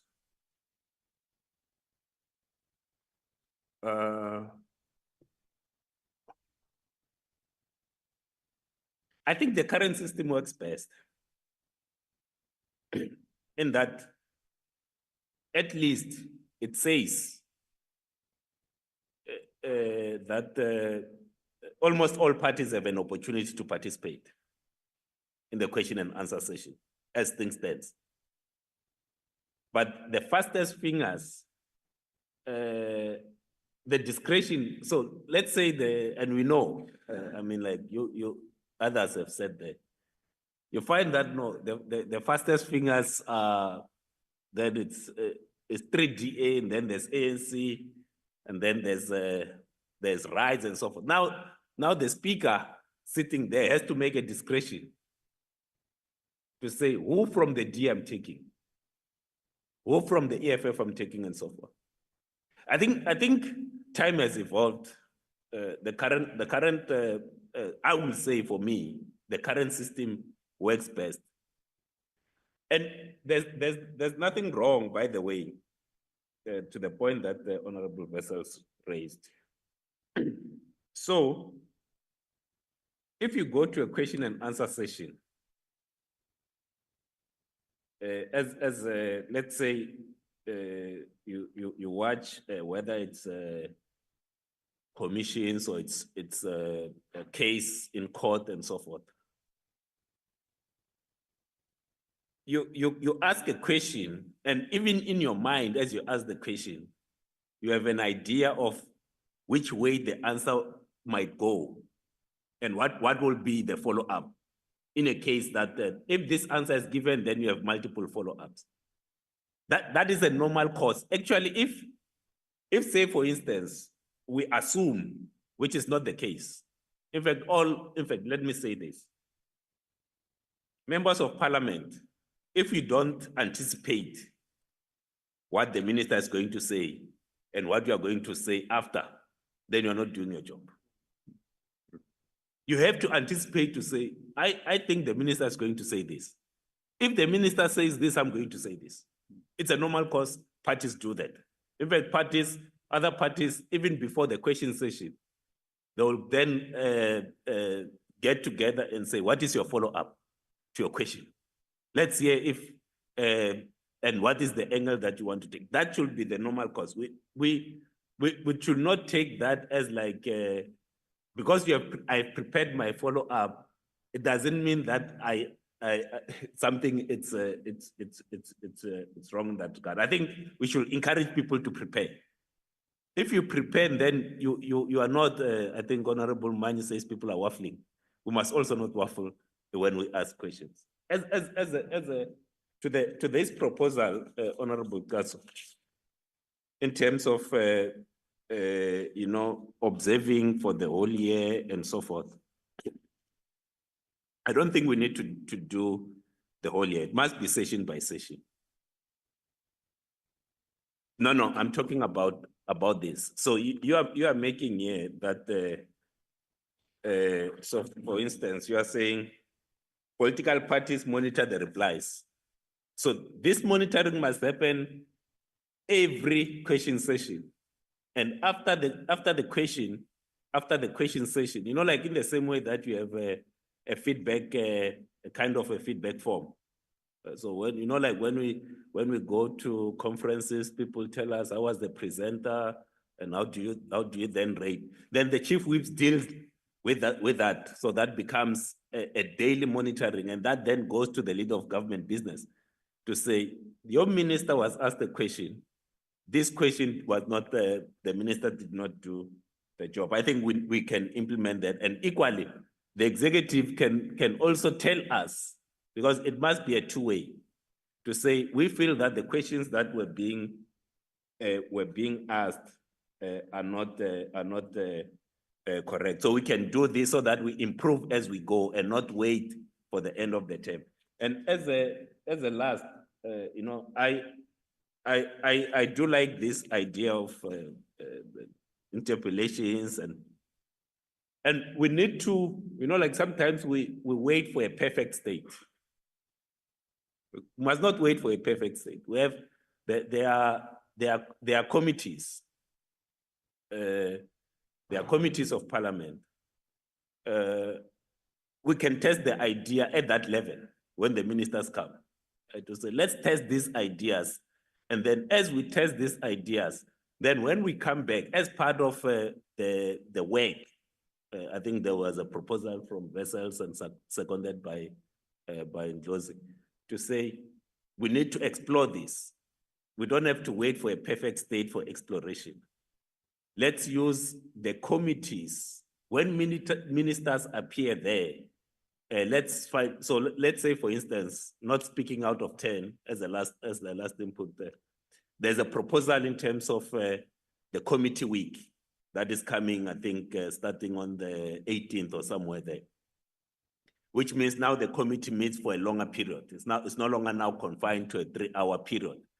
Then ministers are available to attend those meetings. Let's test some of these ideas. And then someone is there monitoring to say, all right, this is what we found working, this is what we found not working. And then it helps us to make the decisions that we need to make. That will be my point, but let's keep the 4 supplementaries, and then let's ensure that as many political organizations participate in the question and answer session, because if you limit the supplementaries, then you limit the number of political parties that actually participate in the question and answer sessions. I so submit. Thanks. Thanks, Honorable Maker. Mahlaule. Thank you very much, Chair. So I want to agree with honorable members who are saying the problem is not the time allocated. Actually, the status quo is quite okay. And they go on to say the problem is sequencing. And I want to spend time around the issue of sequencing, because if we diagnose wrong, we are likely to give wrong remedies. So how it works is that when you ask parties to submit questions, you also ask them to prioritize questions. So let's say in the country we are dealing with extortions. The EFF choose to say we're going to prioritize police as our first question amongst the 16 questions that they may submit. The ANC as well prioritizes a question to the police minister. There's also construction mafias and all of that. MK says we are asking the police minister a question. PA says we're asking the police minister a question. The product of that is that when the table staff says, what is the proportionality of votes in terms of who we allocate to ask the first question? It will be the ANC, followed by the DA, followed by MK, followed by the EFF. What is the likelihood to happen there? It's that all four first questions will go to the police minister, because you have prioritized police minister. I'm just trying to demonstrate how sequencing can be a problem if we don't deal with it differently. And there's no one who can tell MK not to prioritize police, because their interest as a political party is in police on that. What am I dealing with now? I'm dealing with us coming here to a cluster and ask 4 questions to one minister, and another minister goes home without answering the question. It's not man-made. It's the reality of the space we find ourselves in terms of political interest. So if there's nothing in home affairs that is happening, I'm dealing with the security cluster. The ANC won't prioritize home affairs. What do we want to achieve in that? Nothing.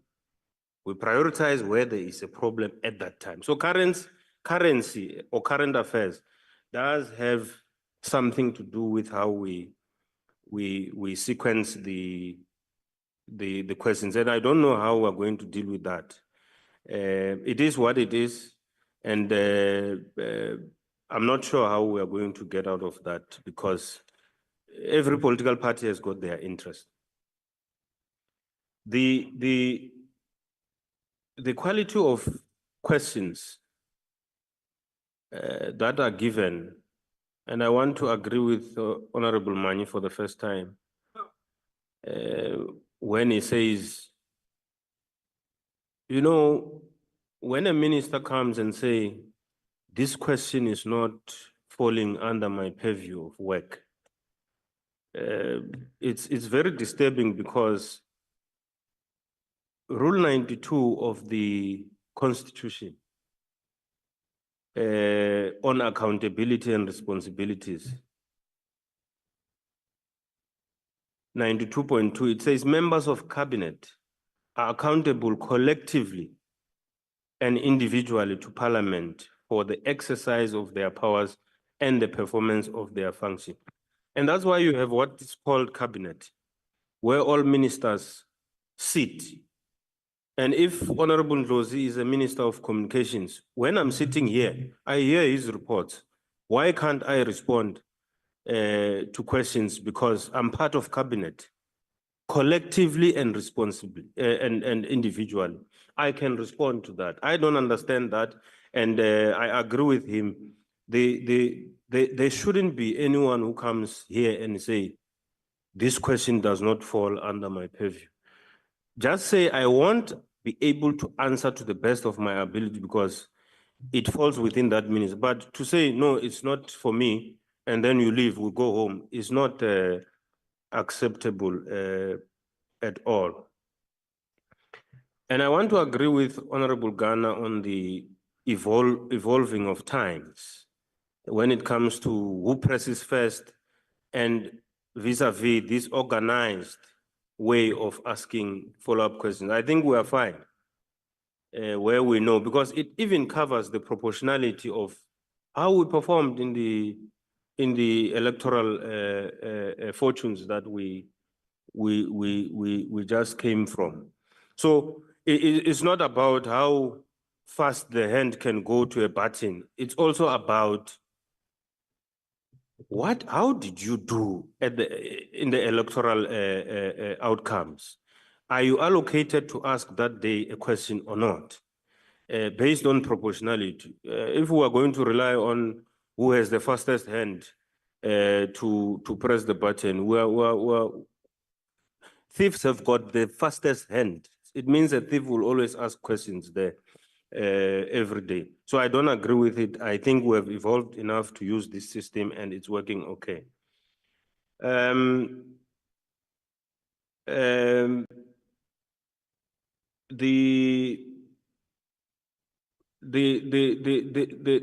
hours beyond 3 hours can be problematic, Honorable Mani, because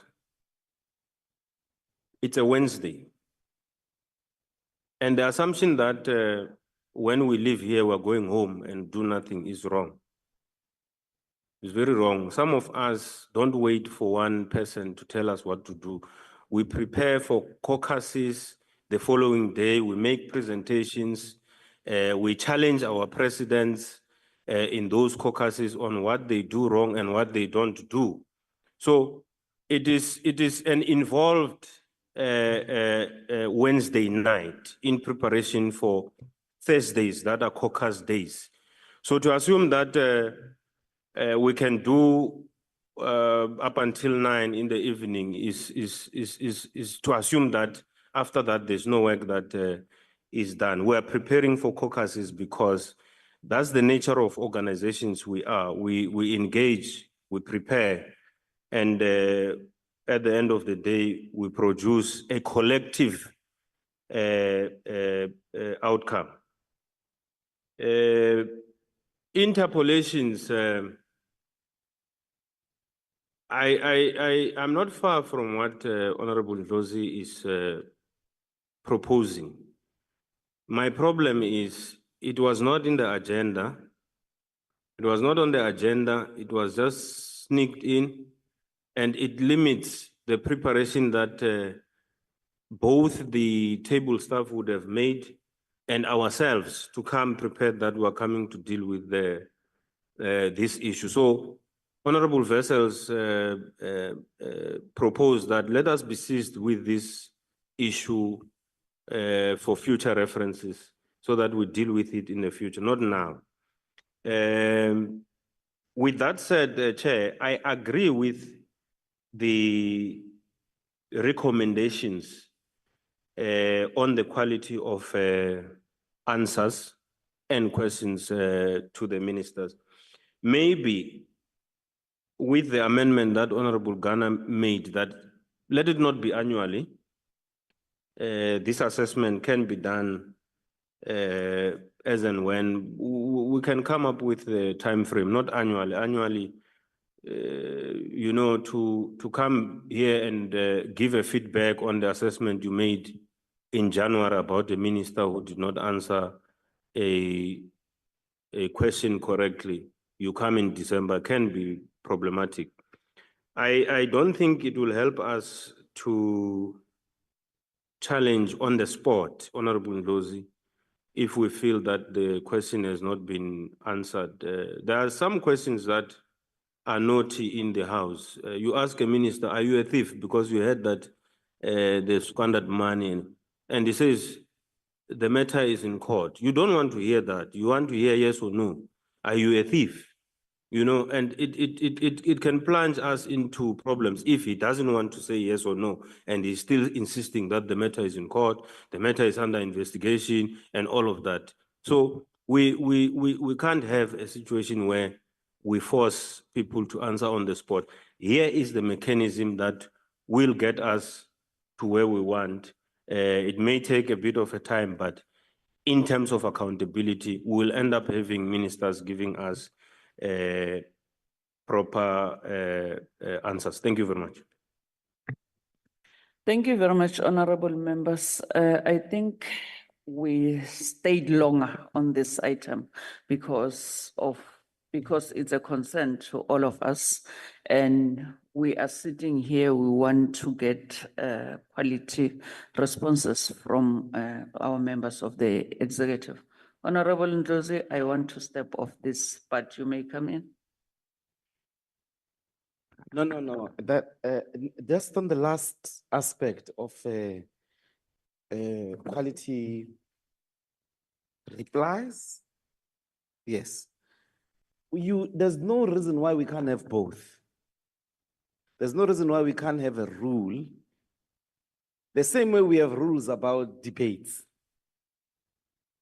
where if you are out of topic, you can be ruled out of order. So we can have a rule that we establish, we write it as broadly as possible. Not yes or no, all those things, but a minister can come and go off topic, reply for the sake of replying. And then they get off, we'll see them when the assessment comes. I'm saying there's no reason why we can't have both. We can't have a rule that where you say, Speaker, the minister is not dealing with the question, and then the speaker is able to say, in terms of this rule, you are not in the parameters of the question. I'm not really asking you to say we must have a rule about the expectation of a specific outcome, but a paradigm of some sort. Because what we are having at the moment is that a person can really just reply, and then the speaker says, I can't force them to stay on topic.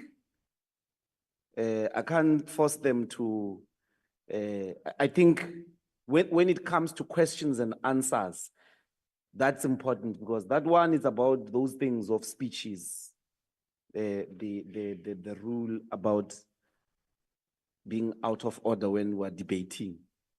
Let's extend that to questions. That's my request.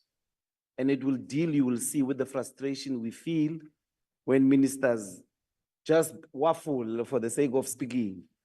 And they do that a lot, particularly these new ones of the DA.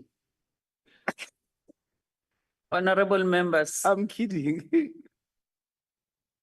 Okay, Honorable Ndlozi, Mr. Klaso want to ask a question of clarity. I want to check, Honorable Ndlozi, if you look at point 5 of the document on quality of replies, point 5, yeah, where it says that in 2021, the Rules Committee said that ministers are expected to answer the specific points contained in a question. Will that address your concern?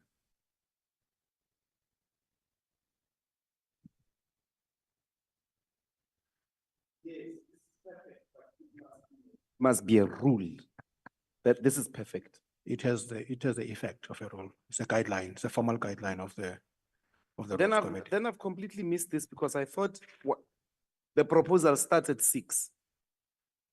Yeah, I'm rejecting 6. I'm saying I need a rule that allows an immediate intervention during the question and answer session. And I agree, it can say this. Okay, Such a rule, yeah. thank you very much. Honorable Dagmo, I really want to step off this item. I think, Chair, the fact that Honorable Ndlozi has been persuaded with more information I think sort of covers my point. And I mean, in extreme circumstances, if we use the existing rule on irrelevance or repetition, which is a point of order rule, where a member might actually feel this minister is totally off track, you know? So I think, but given that clarity around that ATC of 2021, I think that helps. So I'm going to leave it there. Thank you very much, honorable members, on your inputs in these questions and quality questions. I think, honorable members, we are trying our level best to find one another on these matters. Then what I heard from yourselves, honorable members, is that we stick to the 3 hours of question session. Then also to clarify that question sessions are not the only work that we are doing during that time as members of parliament.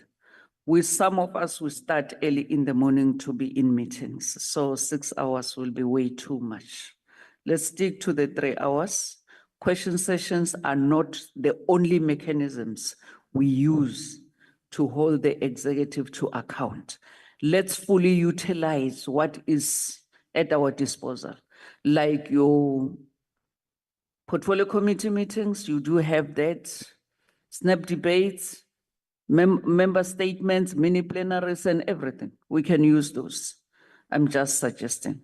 Then also on the quality of time, yes, I heard that we accept the guidelines that were established during the 2021, that was ATC in 2021. So yes, let's move along those lines, honorable members. Mr. Klaso, can we now move on to the next item? And I just want to indicate to this meeting, honorable members, that we are expected to exhaust the agenda items, not today. I can see now you are looking at me. Not today, honorable members, but we must exhaust this agenda item because the Rules Committee is sitting next week. So by then, we must have finished everything. So where we will stop, we'll make a proposal as to when are we supposed to meet again at this subcommittee to finalize everything. On interpellations, there's an agreement that let's explore this further so that we have a better understanding of how it will work. One member even suggested that maybe we should try those things also in our portfolio committee meetings. Thank you very much. During the deliberation time when the ministers are there. Thank you very much, Mr. Klaso. Can we move on to the next item? Yes, ma'am, I will just to clarify for record purposes. So nothing changes with questions processes. In other words, there are 4 questions, the minister, 3 hours, and we must just review the sequencing. Is that the case? You want to clarify that, Honorable Ghana? Because I have a response. Okay, you may Yeah. come, but be short. So it's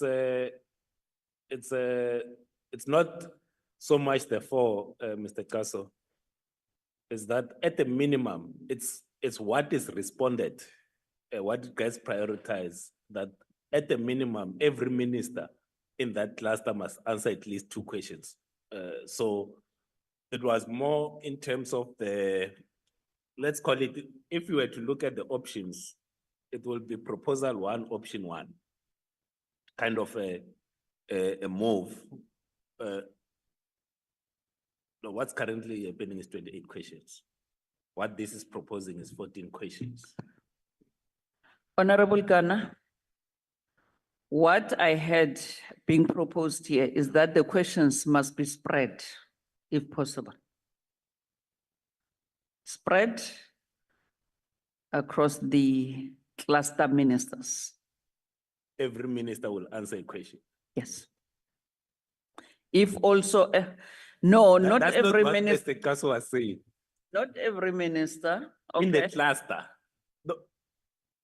That's what was discussed to say, one of the problems is that ministers come here on the day that their cluster is answering questions.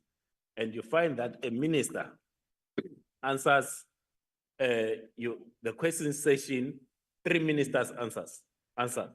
But then 4 ministers who had come prepared, they don't get to answer questions. What I want us to then move to is that on the day that a cluster is programmed to answer questions, the ministers in that cluster, at a minimum, they should answer 2 questions.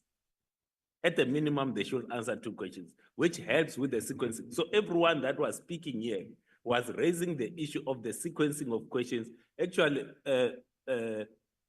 Honorable Mani also raised that no, we must, when we discuss the sequencing, let's also discuss the sequencing of the parties asking questions. So everyone spoke about the sequencing. So let's capture it correctly. The ministers in the cluster must answer the questions and not come here and leave not having answered the questions. Honorable Matsaule, then we move. The spirit in which Honorable Ghana is raising the issue is welcomed and correct. But I did mention the complexities of assuring here that every minister will come and answer a question. It's not going to happen. Because you can't tell the EFF to prioritize international relations when they want to prioritize police. You can't tell FF Plus to prioritize home affairs when they want to prioritize defense. And that's where the sequencing becomes a problem, because the table staff asks different parties to make a sequencing of their questions in terms of priority. Now, if you were to say, EFF don't ask police, ask defense, then it was guaranteed that we can resolve that issue. But you can't, because different interests for different political parties within a cluster. So and that is seconded by the fact that DA asks, the ANC asks, DA asks, MK asks, EFF asks, IFP asks, and then smaller parties ask, you go back. There's no way we can leave this meeting and say we're going to propose to the rule committee that every minister will ask a question. It's not possible. Thank you. Honorable members, I just want to make one proposal. I think we did agree, I mean, in the past, with the sequencing of parties. Maybe we can utilize that and see where we will go with it. The sequencing of parties to ask questions. What is your take on that? Honorable Ndlozi, then No. followed by. There's no proposal in front of us. This is a new conversation. The proposal. I in can't hear front- what you're saying, Honorable Ndlozi. No, I'm saying that the proposal in front of us is not what the Honorable Ghana is raising. This is dealing with a different question. And in as far as that question is concerned, there are options given. There are no sequencing of ministers or political parties here. So this thing is addressing a different question. I think that it is fair if that conversation, Honorable Ghana wants to start it, then we must all go prepare for it, because it will come with firstly an explanation of what happens, because I think there is another problem, because every question does that. We say, what is the background? How do we arrive at question and answer sessions every day? And then once that is covered, maybe then he can poke holes in it, because despite Mahlaule's explanation, it doesn't seem to crack the day. But this is not dealing with that. It's dealing with what was referred to us to deal with relates to this question, relates to these proposals. All right, Honorable That is Ndlozi. and Honorable members, please lower your hands, please. Honorable members who've been doing the rounds around they're this matter. intimidating me. Mr. Kleso, do you want to propose something? Chair, maybe at the next meeting before the Rules Committee, we can come with a reviewed proposal. It's a complex matter, as Honorable Matlaude has said, because it's really about what parties want, and the system is meant to enable parties to achieve their intentions. So you have a sequence that was agreed to by the Rules Committee that would have to be reviewed completely to achieve this. The only way, and I realize it may not be possible, to cure the challenge is to be able to deal with all the questions on the question paper. In that case, all ministers present can respond. But as I gather, we are not there yet. So maybe we need a bit of time to work on this issue.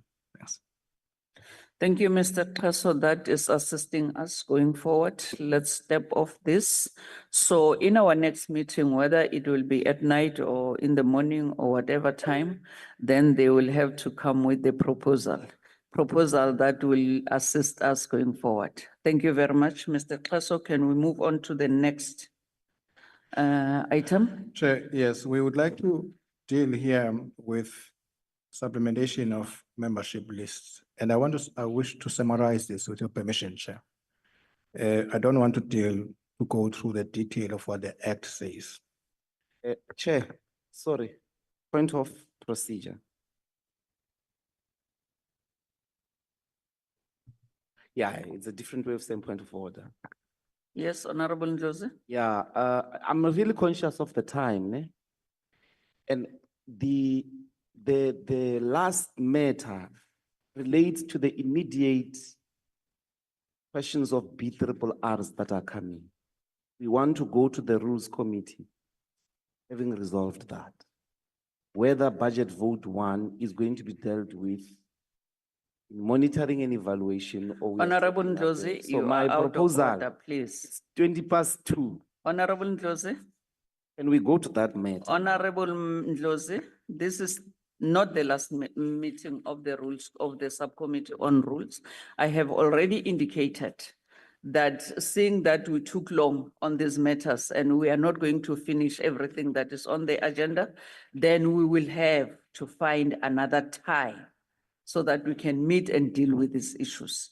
Let me allow Mr. Kleso to go through this, the supplementation of membership list. Yes, so what we are seeking to achieve here, Chair, is that, okay, there are basically two procedures that are followed in terms of changing membership in the House, other than there's supplementation of lists and there's a review of lists. This happens between elections. And this apart from just doing the mundane activity of replacing members normally. Now, between elections, parties are allowed to supplement lists. You can only supplement a list when it is depleted. A list is depleted when you have no names to fill vacancies. Then your list is depleted. However, that list gets depleted, I don't wish to deal with that now.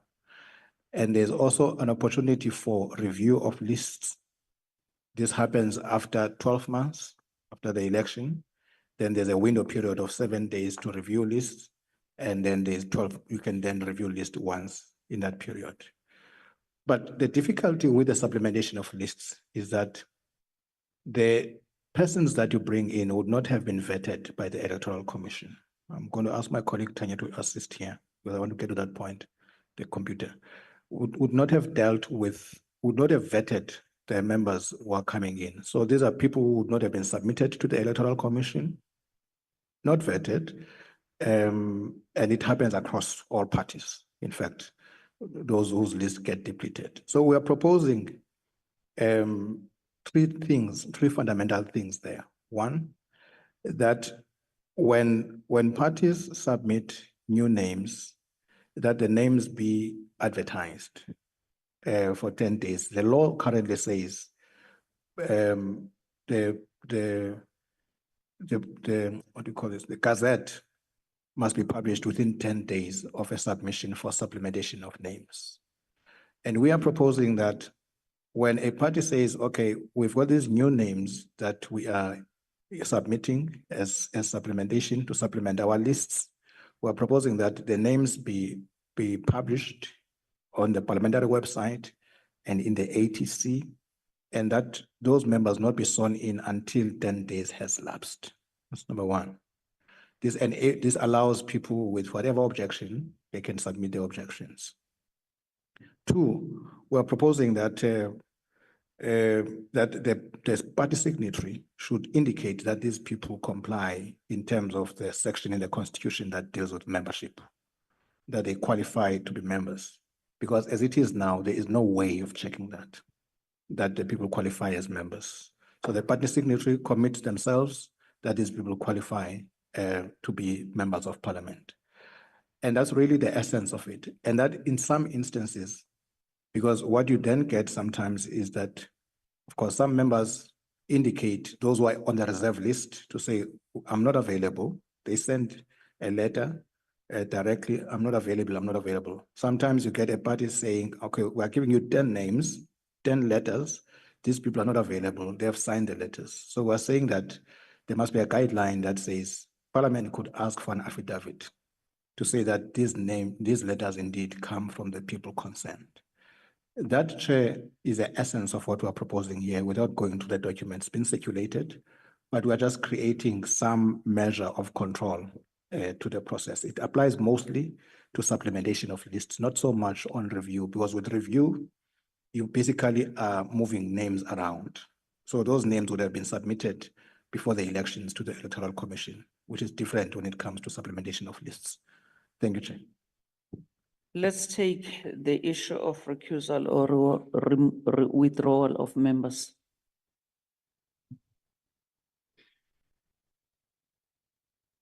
Honorable Ndlozi, I want us to take both. Yeah. Mr. Councillor, should I lead on that? Yes, thanks.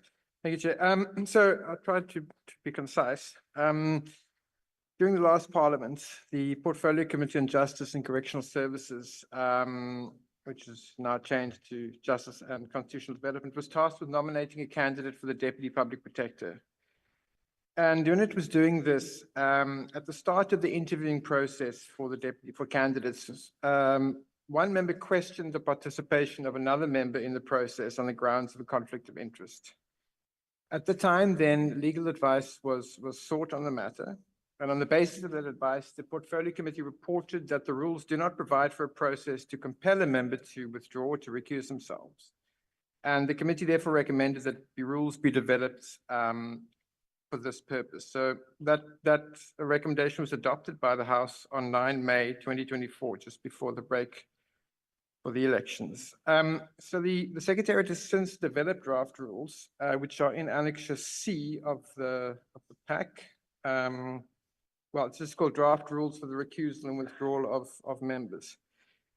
So maybe I should first state that this is actually quite a complicated issue. And the reason is because one is trying to balance the rights and prerogatives of members who have special privileges in terms of the Constitution to participate, to speak in proceedings, with the ability of the House to protect its processes. So whatever rules you develop have to balance these two principles, which is, as I said, not necessarily very easy to do. So we've developed some, if you like, a first attempt at this, which is in Annexure C, which I'll explain very briefly what the idea is. But we are essentially saying that as the rules concern ethics and conflicts of interest and the infrastructure in Parliament, this is one of the committees that has a role to play, and this is obviously the Joint Committee on Ethics and Members' Interests. So it may be advisable for the subcommittee and for the Rules Committee, once it's looked at what we've suggested, to communicate or to liaise with the Joint Committee so that whatever rules we have are ultimately aligned as well with the Code of Conduct for members. So that's maybe the ultimate recommendation that we're making, at least at this point. So in terms of the system, we're suggesting that the rules be amended to allow a member to raise either themselves or in relation to another member, whether in the House or a committee, that a member has a potential business or personal interest in a matter before the forum, which basically constitutes a conflict of interest.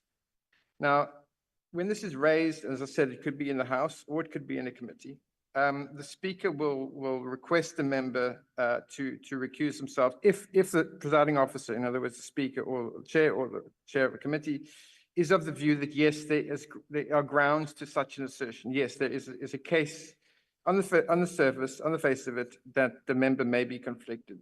The presiding officer can then ask the member to recuse themselves. Now, if the member then refuses to recuse themselves, the presiding officer will have to make a ruling about whether the member should withdraw, should be compelled effectively to withdraw. Now, the rules also say that in such an eventuality, the presiding officers, again, it could be in the House or in a committee, may also, depending on the circumstances, defer whatever decision is that member was participating in. Now, the issue there becomes is that might not always be possible. So, but the rules are saying that the presiding officer may, if possible, then defer whatever decision. After that, the presiding officer will communicate the incident to the Speaker, and the Speaker must then invite the member concerned to make submissions on whether they are or not conflicted and on what the grounds might be. And this must be done within a reasonable time. In other words, effectively as soon as possible. So after the submission is made, the presiding officer, if the presiding officer is of the opinion that yes, there is a case to be made for a conflict of interest, they must refer that member to the Ethics Committee, because effectively that would be a contravention of the Code of Conduct. The member would have refused to recuse themselves, even though it is a case that the member was conflicted, and that becomes a contravention of the code. So then that is basically the end point. Depending on what has happened in the House or the committee, the Speaker can then request a party to, if a member has been forced to withdraw from a particular matter, can request the party to nominate another candidate. I mean, that would only apply in the committee, of course. So let me stop there, Chair. As I said, it's really a first attempt. Thanks. Thank you very much, honorable members. Your views on the first presentation, the supplementation of membership list as presented by Mr. Klaso, and this one of recusal or withdrawal of member. Honorable Michalaikis. Thank you, Chair. With regards to the recusal, I just want to know, is there any, I agree with the majority of it, but is there any mechanism of challenging the initial decision? The reason why I'm asking that is if the member is simply asked to leave based on the decision made by the presiding officer, and they refuse to do so, then it goes to the Ethics Committee, right? But if they strongly believe that the presiding officer has made a mistake of judgment, what recourse do they have to challenge that decision? It's always then by default going to end up in a fight and end up at the Ethics Committee. So there must be some other mechanism to say, I don't agree with this decision. Please have a look at it objectively. If the presiding officer, for some reason, is believed by that member to be not objective. So I think we must just perhaps look at that. I don't know if it's covered or whether it's necessary, but that's the only question I have with regards to that. Thanks. Thank you, Honorable Michalaikis. Honorable Mika, followed by Honorable Ndlozi. Thanks very much, Chair. I just want to agree with the first presentation around the replacement of members. You see, we're subjected to vetting publication where people can make objections, the public can make objections.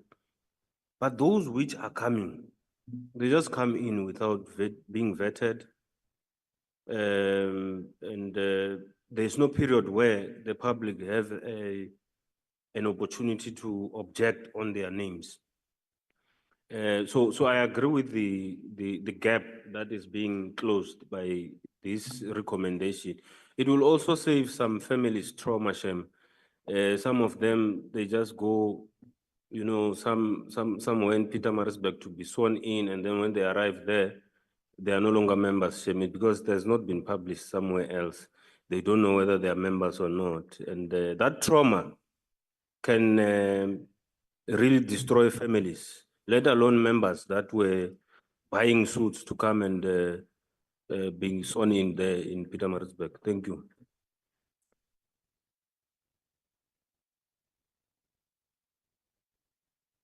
Thank you very much, Honorable Ndlozi, Honorable Matlaule, Honorable Ndlozi, followed by Honorable Manye. Yeah, no, ethics. There are several problems with the proposal. One, what if the person that is conflicted is the chairperson? The rule doesn't provide what do we do under those conditions. It assumes that chairpersons, presiding officers, the speaker will always be above board. Secondly, there is personal and business interest. What about political conflict? There are instances for which a lot of ANC members have said in the appointment or the recommendation and interviews of boards and different other bodies alongside where they are interviewing their own comrades for MDDA, for SABC, and so on and so forth. There are political interests as well. So that's the second problem with this. It doesn't take into account that we belong to the same party, and in that party we served in the same regional executive committee, and so on and so forth. What about political interests? Sometimes these people of the ANC come from a deployment committee. They've got a resolution that we're deploying Ndlozi to the SABC. So it's a decision already made, so to speak. And what if you've got the evidence that this guy is conflicted, but the conflict is political? It's not business. It's not my wife, my girlfriend, or my cousin, but it's a colleague within a political party. Same with those people of the DA. If you check what the leader of the DA is doing there in business, in government, appointing, you know, even in municipalities is there, yeah. And so this is the problem I have. Outside of the political office, when it really is about meritocracy. And Parliament is doing a lot of that. I've mentioned all those boards. So that's the second problem with the draft.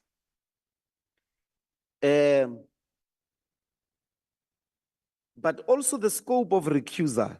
I'll give you an example. You know, Pravin Gordhan was a Minister of Finance. And then he had a lot of shares in a lot of companies that he must collect tax from. And then a debate begins about the company tax.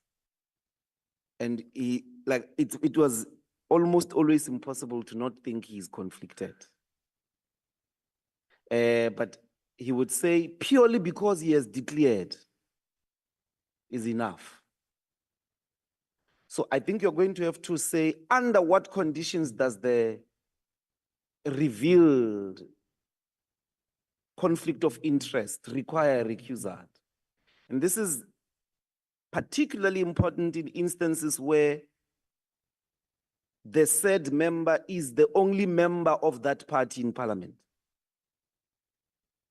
Then you are denying a regime of constitutional rights that are above These are a Bill of Rights, a section, these are a much higher order of rights. Once I'm elected into parliament, the privileges of representation are not limited to my personal interests. I do, in the end, represent the voters. So what if this rule, it will work maybe with people who've got 40 members of parliament, 60, because you'll just replace. But what if it's poor Ghana? There is a poverty of Ghanas there. Once you get rid of Ghana, it's a poverty, zero. Particularly if the chairperson is his leader. I'm making an example, I'm not provoking Ghana. Of course, Ghana is very rich. So I'm saying that that's the third thing. What does the implications of recusal, chairperson, ethically, because I'll give you an example. Ultimately, the decision as to who becomes an SABC board member, the final resolution doesn't rest on a single member. It rests on a consensus or a vote by a majority. So that's the second implication, the right of the representation of those voters. That is the problem of recusal. I find it fundamentally problematic that you would accord so much power to chairpersons and presiding officers to determine such a thing. It can't, in my view, rest on them. It must be determined in a much more substantial, almost always already neutral body, so to speak, although within parliament. Again, I think maybe I must bring my own proposal in writing. Because it's ethics, it requires a different training, you know, parent. Thank you very much, Honorable Njose. Honorable Mataule. You have spoken. Oh, it was Honorable Manyam, sorry. It's going to make your life easy, Chair. I was going to propose closure because we've got a next session starting at 3. Still need to walk across, still need leg stretch and this and the other. So I propose closure. Can we then maybe just agree when next are we going to meet? Okay, honorable members, the time is up for this meeting. Thanks for your attendance. We will communicate the day, the date and time of the meeting, whether it will be virtual or physical, but we really need to deal with this week and finish. So that next week when we go to the Rules Committee, we must have exhausted all this. So virtual meetings are still parliamentary meetings. If time doesn't allow us to have another physical meeting, we will meet virtually, honorable members, so that we can deal with this and exhaust the agenda. Thank you very much, honorable members. The meeting is adjourned.